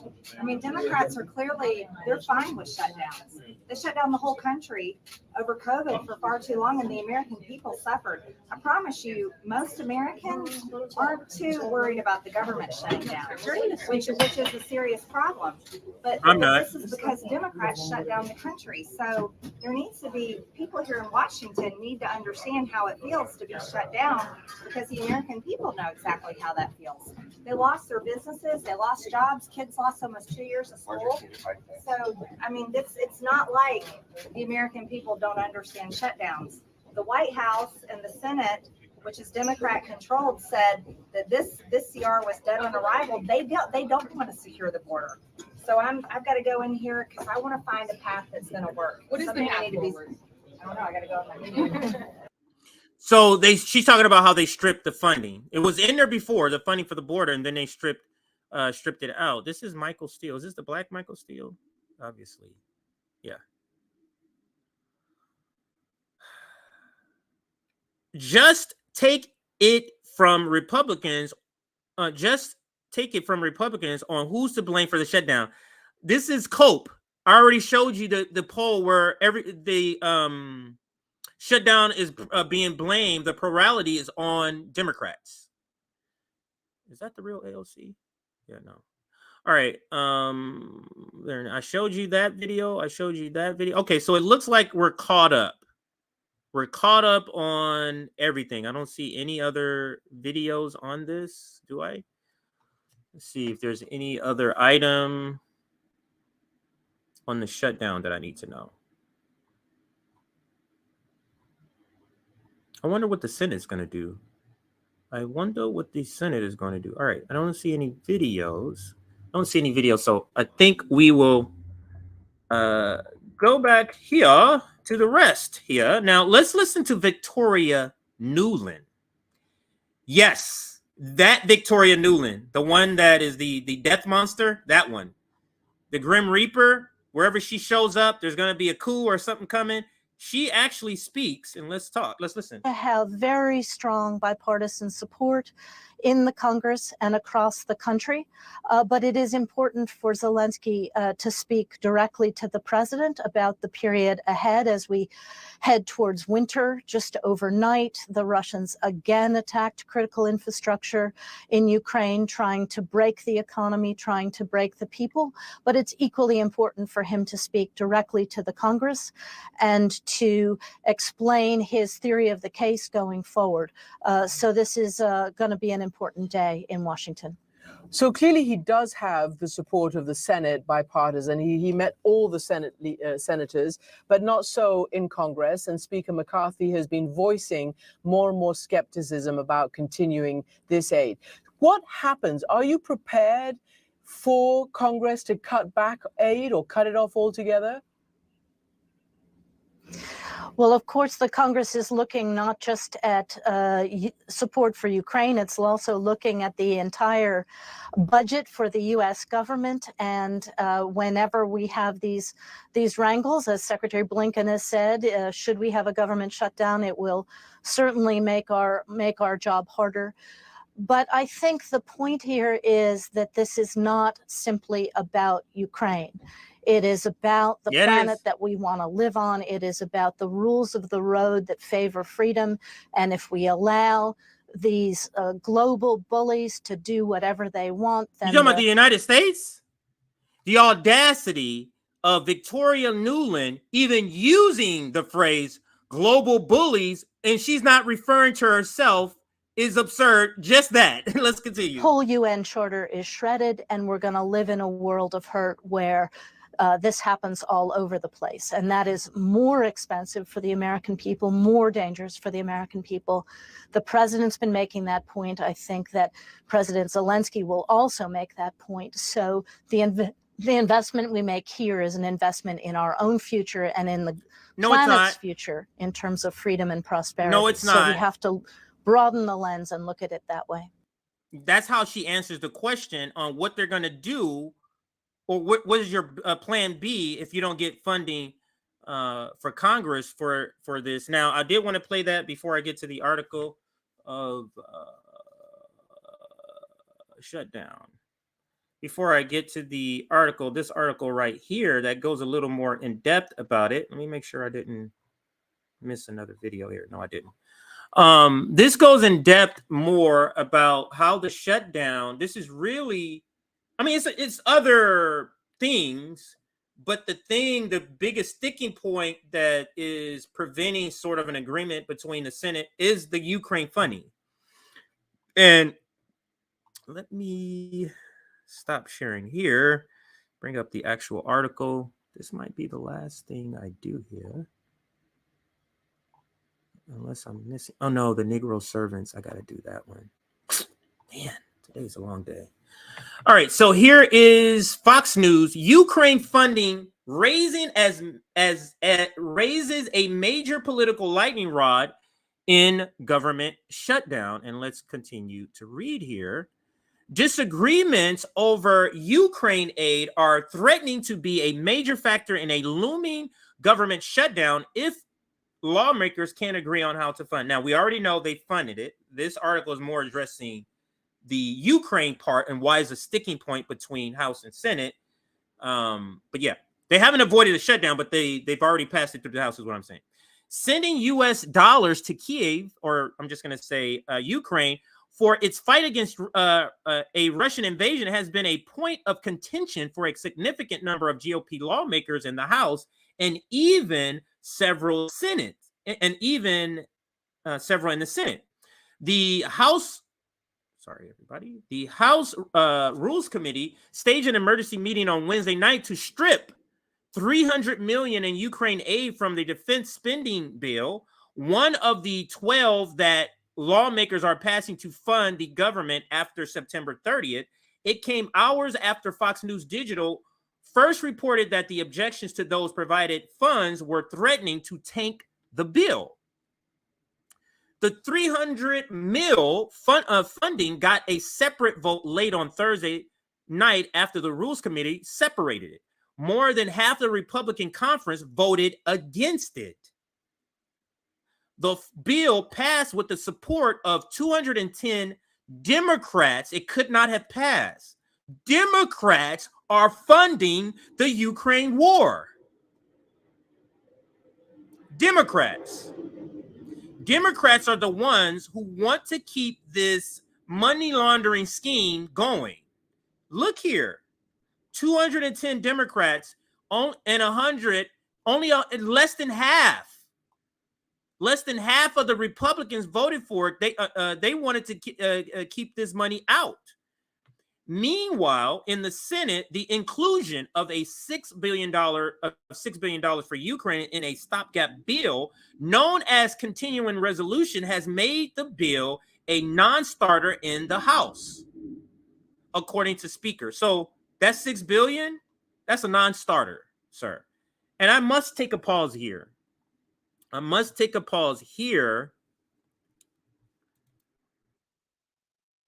To say this. Imagine if this was the squad. Imagine. Let me say that again. I'm going to say imagine. But what if this was the squad? This should be the squad. That's a better way of saying it. This should be the squad that's voting, that's holding up this bill from getting going. That's holding up Ukraine funding. I'm sorry. This should be the squad. Now let's imagine if the squad forced a vote like they did here. Remember, this is how we got here. How they're able to have one person call for him to be ousted. This is how we got here, is because of forced to vote, the Freedom Caucus version. Forced to vote extracted some concessions, one of which is a bunch of things. I'm not gonna list them. One of which was the ability to oust the speaker with one person calling a vote for him. If this was the squad, this conversation, the way this conversation should be is that the reporting should be that the squad is the one that's holding up Ukraine funding instead of Matt Gaetz. AOC should be on the House floor talking about how we shouldn't be sending money. Bernie Sanders should be on the Senate floor saying the things that Rand Paul is saying. You get what I'm saying? But instead, we have a weak left, that is a weak NATO left that is complicit with the money laundering scheme that the Biden administration and NATO has with these Nazis over in Ukraine. We cannot have this shutdown conversation go without us pointing out the fact that this very position that the Freedom Squad is in, the Freedom Caucus, I should call them that, the Freedom Caucus is in, is the position that the squad should be in from a left position.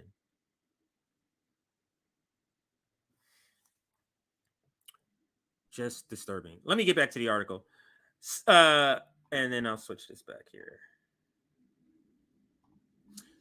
Senator Rand Paul has also pledged to force the chamber to slow walk any CR that includes additional aid towards Ukraine. House and Senate lawmakers must come together on funding arrangement before midnight on Sunday. A majority of Republicans in both chambers do not support aid for Ukraine. Amendments to stop or limit those funds offered with the defense spending were defeated by Democrats. Limiting funds for war is being defeated by Democrats and more than half of the GOP conference. House finally passes key spending hurdle after a week of... I don't need to see that part, so we can stop here. But the point being is that this is just bizarro world where we have people who are supposedly left, the people who are supposedly the anti-war people, quite clearly being the people playing the tipping point in order to keep this funding going, preventing the stripping out of $300 million in defense spending. That's the Democrats, and it's just, in my opinion, pretty despicable. Now, there is one. Was it this one? I gotta switch my headset here. Hang on a second. 1 second here. Bringing up one more clips. My girls have been watching TV, so anyway, I'm telling you some backstory that you don't even know what I'm talking about. So I'll just stop saying it. I want to see if I can find another receipt for this. Is there a video of this? Yeah, no, it's not. It's not. But let me. I do want to go to local news. Do want to go to a local news report here to see what is the latest on the shutdown. Let me see what news place I want to use here. I guess we can go to CNN. I guess I can go to CNN. Let's go to CNN. All right. Sorry for the minute pause there as I'm getting things fixed in the background. All right. Let me see where it's at.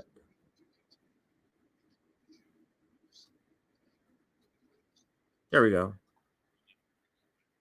I'm waiting for the commercial to stop. All right, here we go. Let me fast forward. If you own a business, here we go.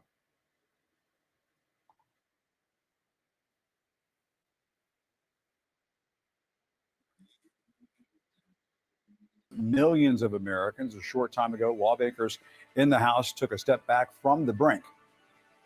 The yeas Wait. are 335. The nays are 91. 2/3 being in the affirmative, the rules are suspended. The bill is passed, and without objection, the motion to reconsider is laid on the table.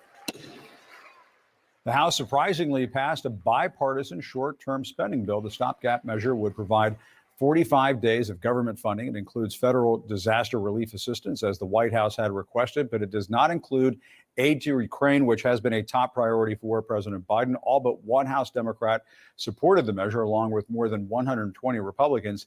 It now heads over to the Senate, and CNN's Manu Raju joins us live up on Capitol Hill. Manu, I understand you've got some new reporting on where things stand on the Senate side, because we're not out of the woods yet. Yeah, but it looks like it is going to happen, Jim. That is, the Senate is expected to vote to approve the House bill. That's expected potentially soon, maybe even within the next hour. That's what Senator Joe Manchin. Wow. You know what that means? If they're voting on the bill, that came out of the House, there is no Ukraine funding.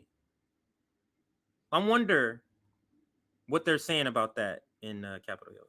Let's see. Just told me moments ago he was leaving a Democratic caucus meeting where they were discussing their strategy, trying to figure out what is next and whether they should accept the House plan, which was approved overwhelmingly in the House. A majority of House Republicans supported this, as well as all but 90 House Republicans voted against it. Just one House Democrat voted against it. It would be very difficult for the Senate to simply just walk away from this plan, even though it does not have many of the provisions that senators from both parties wanted, namely like Ukraine money, $1 billion in aid to Ukraine. That was what the Senate was moving towards. They were trying to move a bipartisan proposal that included aid to Ukraine. Kevin McCarthy had. The Squad and Bernie Sanders are actually putting anti-war people in the position where we have to advocate for people like Matt Gaetz because they're stopping funding for Ukraine. We have to, at least in the context of Ukraine, we have to advocate for freaking the Freedom Caucus because they're the only ones that's stopping funding from Ukraine. Funding to Ukraine, I should say. This is what the Squad does. And ultimately decided to forego that amid divisions within his own conference. But McCarthy backtracked significantly, retreated from his position to demand spending cuts and border security measures, dropped all of that in this bill, which would be a straight extension of government funding for the next 45 days. After it was approved in the House, now it's sitting here in the Senate. In order to move forward with a vote in the Senate, it requires all 100 members to agree on a vote. One senator can object. If he or she were to object, it could drag out the process past the midnight deadline. That is not expected. Even the Republicans who typically vote against continuing resolutions, these stopgap measures, are indicating that they don't plan to drag out the process. And Manchin's indication there that is pretty clear that Democrats believe they have really no choice but to move ahead and approve this House bill, pulling Washington back from the brink of a shutdown amid all these fears that would happen given the divisions within the GOP ranks. But Jim, the political fallout is only just beginning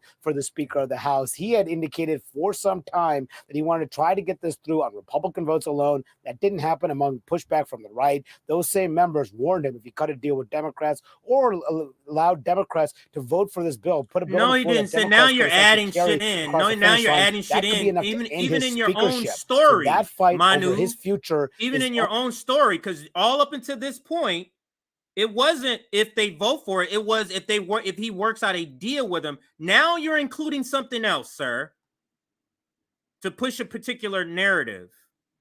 Almost certain to play out in the days ahead. The question is, will those members on the far right have the votes to push him out? How will the Speaker respond? But he's indicating he's ready for a fight within his own party in the aftermath of this move, Jim. Sure looks like it. All right, Manu Raju, we know you have more reporting to do.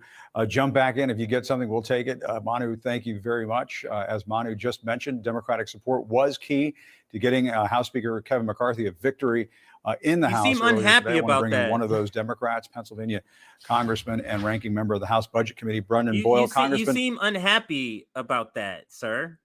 Mr. Jim Acosta. Now, I do want to I want to see if there's anything else that's live here.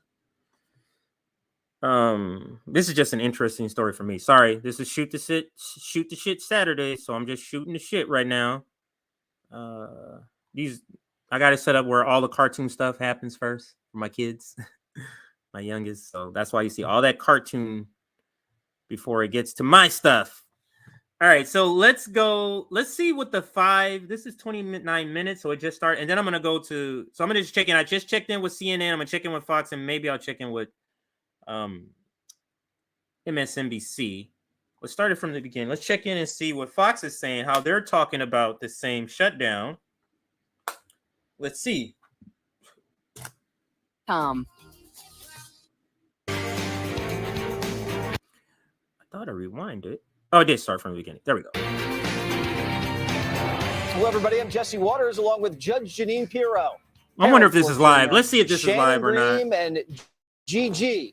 They talking about the shutdown. It's 5 o'clock in New York City, and this is the 5.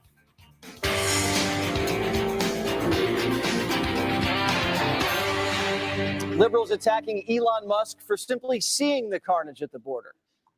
The billionaire going where Joe Biden. So obviously this must not be live because this is the top story. Yeah, this can't be live.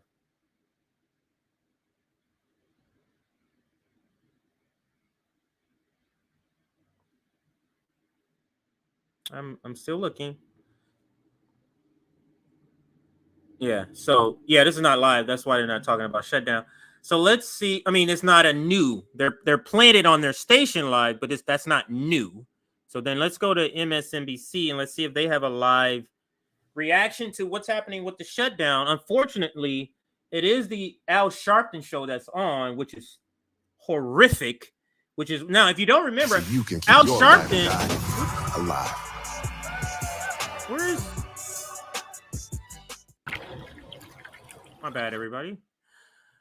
Al Sharpton, what I was going to say, Al Sharpton is so terrible. He used to have a show Monday through Friday, but like he doesn't read the teleprompter good. Like he's the worst on the teleprompter. Even still, he's bad. So they eventually moved him to a weekend only. Let's see if he's talking about the shutdown. If he's not, this is clearly a recorded show. Good evening and welcome to Politics Nation. Tonight's lead, democracy at work. So this is obviously old and they're playing a rerun, so they don't have anything that's new. So I think we're going to cut it here because I can't find any new information. I wanted to try to get different perspectives, but Fox News doesn't have a live show on and MSNBC doesn't have a live show on either. So we're going to cut it there. I'm just tired, so I'm not going to do any more stories, even though I think I got 1 or 2 more to do. I'm just tired at this point, so I'm going to go ahead and start to wind down here. But what I'm going to start doing is doing a little check on Twitter to see if there's any other breaking news stories that I could have missed since I've been streaming. Anytime I remember to do this, I do. Let's see. So, which one? So the Negro servants one has to get pushed back. I think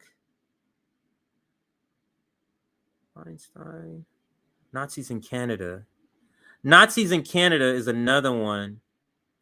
Crystal Ball, that's another one that has to get pushed back. Climate president. So actually, I do have a lot that has to get pushed back because it's just too many stories. Like I said, it's just too many stories for me to do today. And before I go to super chats and comments, let me see if there's anything I'm missing here.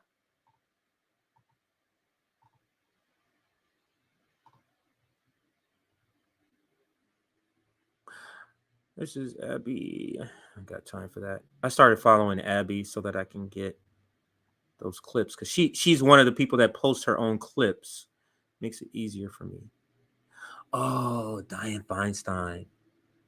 Yeah, I don't have the energy for Dianne because this thread with Scott Ritter is the thread I'm going to use, and it's a long thread to talk about all the bad shit that she done. It's a really good thread. It talks about some bad shit she done.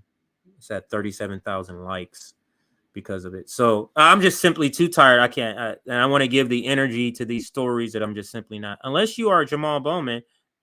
Expel now. What are you talking about? All right. Doesn't look like there's any super crazy things going on here. It's just the stuff. Okay. It's just the stuff I already. What does this say?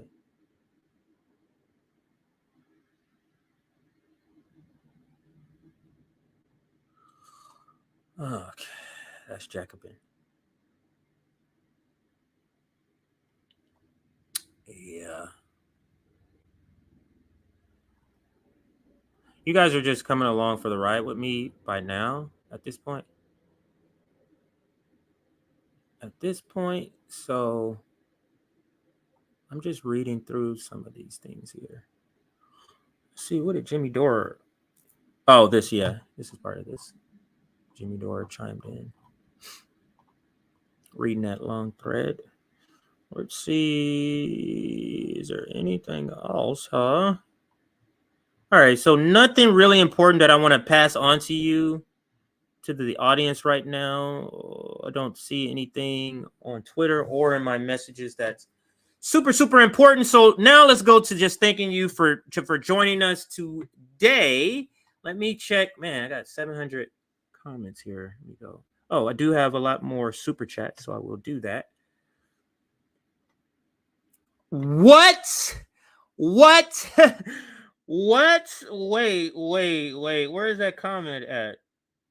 No fucking way. Jamal Bowman pulled fire alarm story. Did he pull the fire alarm? Somebody else said he pulled it for what? Where was that at? Oh, here it goes. Right here. CJ, Jamal Bowman pulled a fire alarm to delay voting. That is a clown on top of a clown. That is a clown. All right. I'm going to look this up before I get out of here. Jamal Bowman. Let me see. He pulled a fire alarm? That is some coon shit right there. That's some coonery. That's like Jasmine Crockett and that little tirade she went on. Let me see what people are saying. Let me see. Nick says this. Jamal Bowman is one of the biggest clowns in Congress. Wait. No fucking way. It's true. Oh my God. No. Okay. Oh, all right. I got a little energy for this shit right here.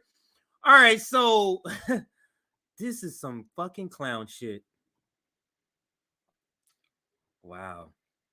All right. Let me put this up here. Wait, what? He pulls the alarm. Straight clown shit. All right, let me blow this up for this. Olivia Beaver says, news. Rep Jamal Bowman was caught on camera pulling the cannon fire alarm ahead of this motion to adjourn vote as Democrats tried to delay the CR vote. Multiple sources tell me we have reached out to him for comment. We haven't viewed footage ourselves. There was an alert to Capitol Police officers to locate him, I'm told. This nigga is a clown, and that picture sums up this clownish shit from this mother. This is clown shit right here. Literally clown shit. So let me go to the article. Man, this is ridiculous. This is political.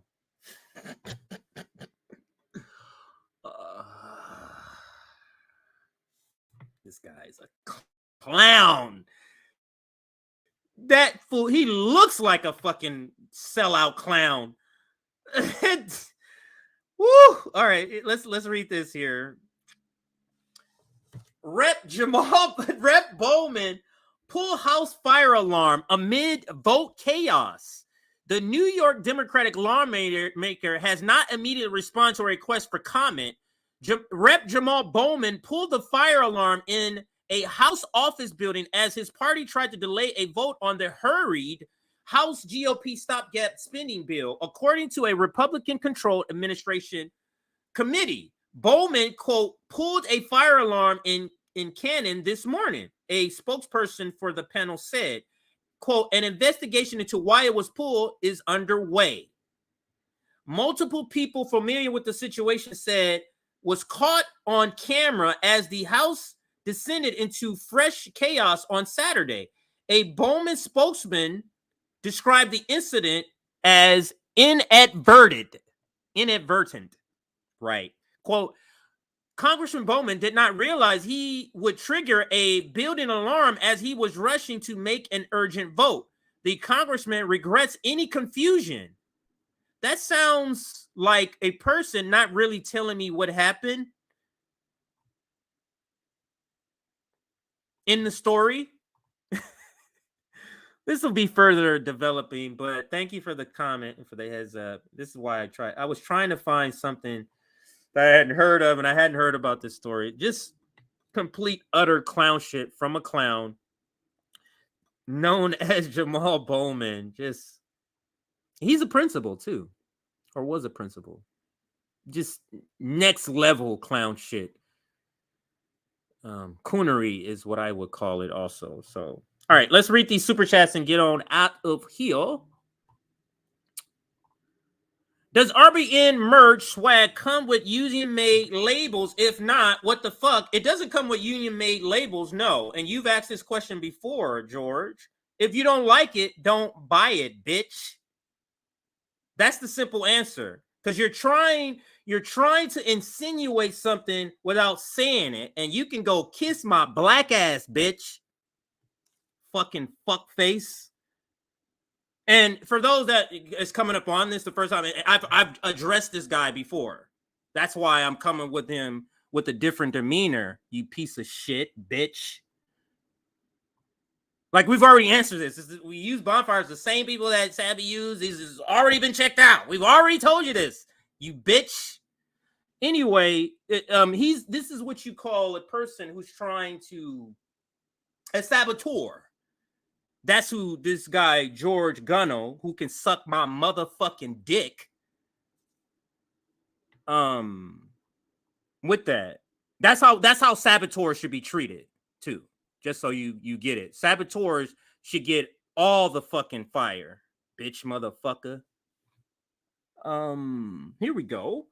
Toxic spill in Ohio, wildfires in Hawaii, floods in New York, but Congress' main priority is aid to Ukraine.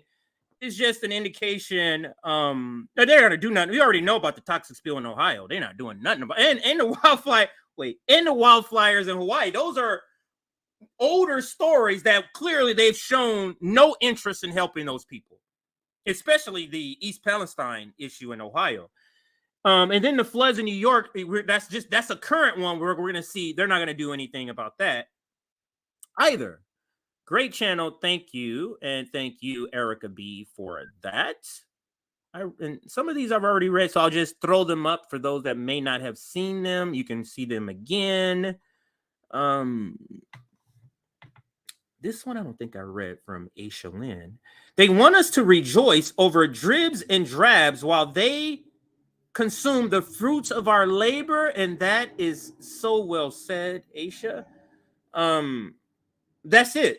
When they give us crumbs, they want us to celebrate as if they're not crumbs. And that's just not something I'm going to be doing. And I advocate that none of us do that, because if you celebrate when you get crumbs, that's literally all they're going to give you. If you celebrate when they hand you crumbs, you will only be served crumbs. So, and that's Sabby saying that it was unintentionally, supposedly. Yeah, right. Nobody's buying that shit.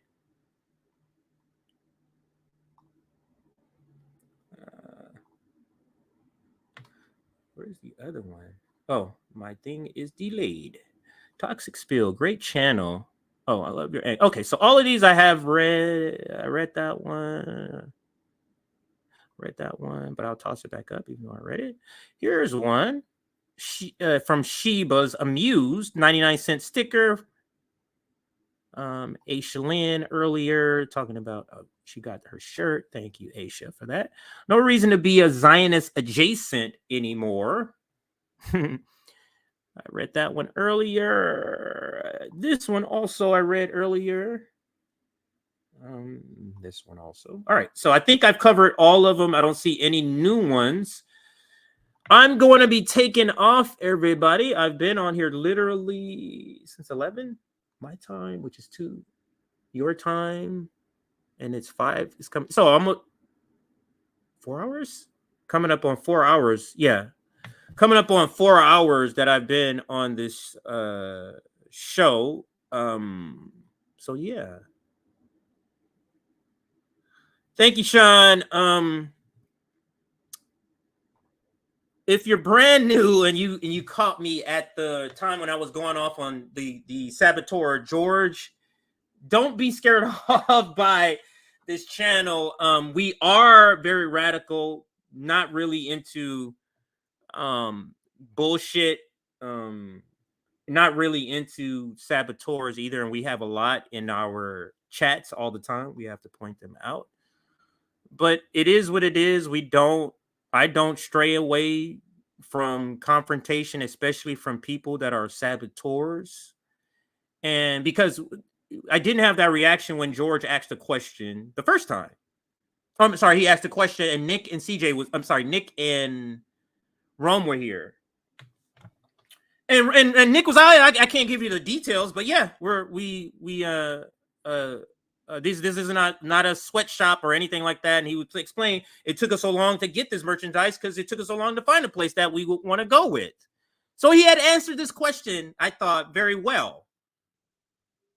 And then George asked, do they have union tags? So I'm supposed to tell Bonfire to put union tags, or whoever their manufacturer, because Bonfire is not the manufacturer, but whoever they use, I'm supposed to tell them, hey, this small channel that, gets up maybe 5 orders in a month, can you put union labels on? Get the fuck out of here. He's trying to stir up a narrative that is just not true. And like I said, saboteurs deserve to be treated like the people they're sabotaging for.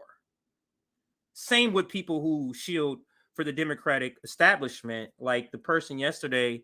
Like why we go so hard at Kyle Kalinske, why we go so hard at Crystal Ball.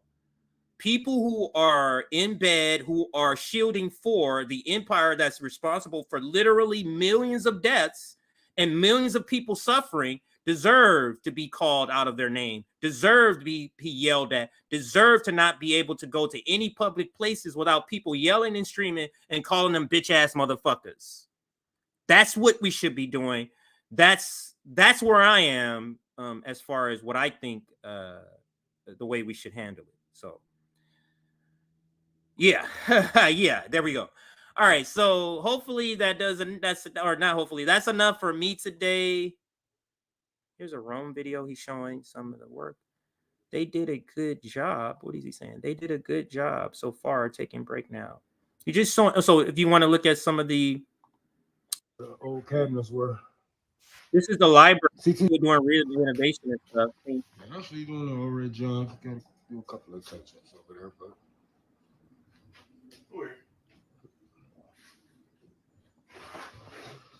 Got to get some mud. That's where the old cabinets were. CT did that. No. We got to get some mud to fill those holes. Don't listen to him. So that was just, all right. I'm gonna be doing this all day, just sitting. So I better just get off. I better get off here because otherwise, I literally will be. Oops, that's not what I meant to do. I literally will be here all day with this, just scrolling through and reading what people do. On the weekends is the only time I get to really look through Twitter and read shit. During the week, I'm so busy.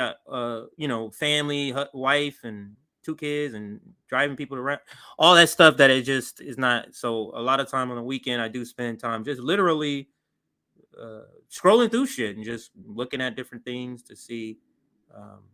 Love that graphic. Love this graphic. Thank you so much for that graphic, Aaron. All right, let's see if we can have something to close everybody out with. Something good. I think we may have posted a video a while ago. Now, all these graphics, now when we're doing these fundraisers, these graphics are made by Aaron. So look at that graphic. Look at this graphic. All these great, look at that graphic. That's a great graphic right there. So all these great graphics are done by Aaron. So when we're doing those fundraisers, just, keep that in mind. We are raising money for her, who does a fabulous job with our artwork. So thank you for that. All right, let's see here. Is there a video I can play here? Is there a video I can play here? That's longer. What is this? Oh, it's a good morning video. All right, so I'll play this one here. Good morning videos is just like videos that we post that's supposed to be uplifting, inspiring, just to be happy, like something positive. That's usually what we post. But I'm going to be making my way out of here. I want to thank everybody that came through and watched. Clearly, I had a lot of stories to cover. That's why the stream is so long. Today, it's already reading 4 hours, but the first 20 minutes or so was just video, pre-show videos while I was getting ready to come on. So we're at 554 likes. Thank you so much.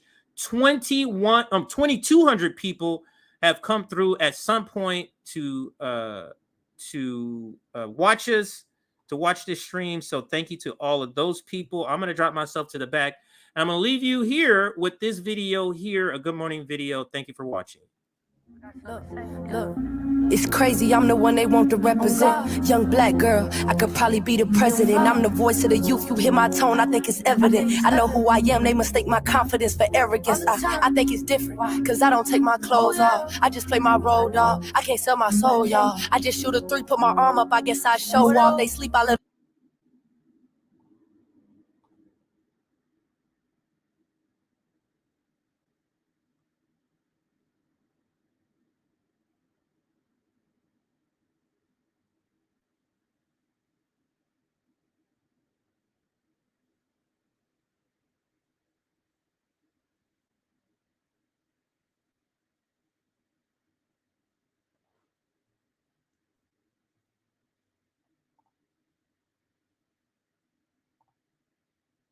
and they took my grandma child from her, how she supposed to heal? And we out here starving, ain't got nothing, how we supposed to give? Seem like the system they set us up in, we supposed to fail. I'm so real, the mayor gave me a day in my city, but it's so sad that I can't even go and stay in my city. Shooting and killing, little kids can't even play in my city. It's so wicked, they killed my dad in broad day in my city, but I still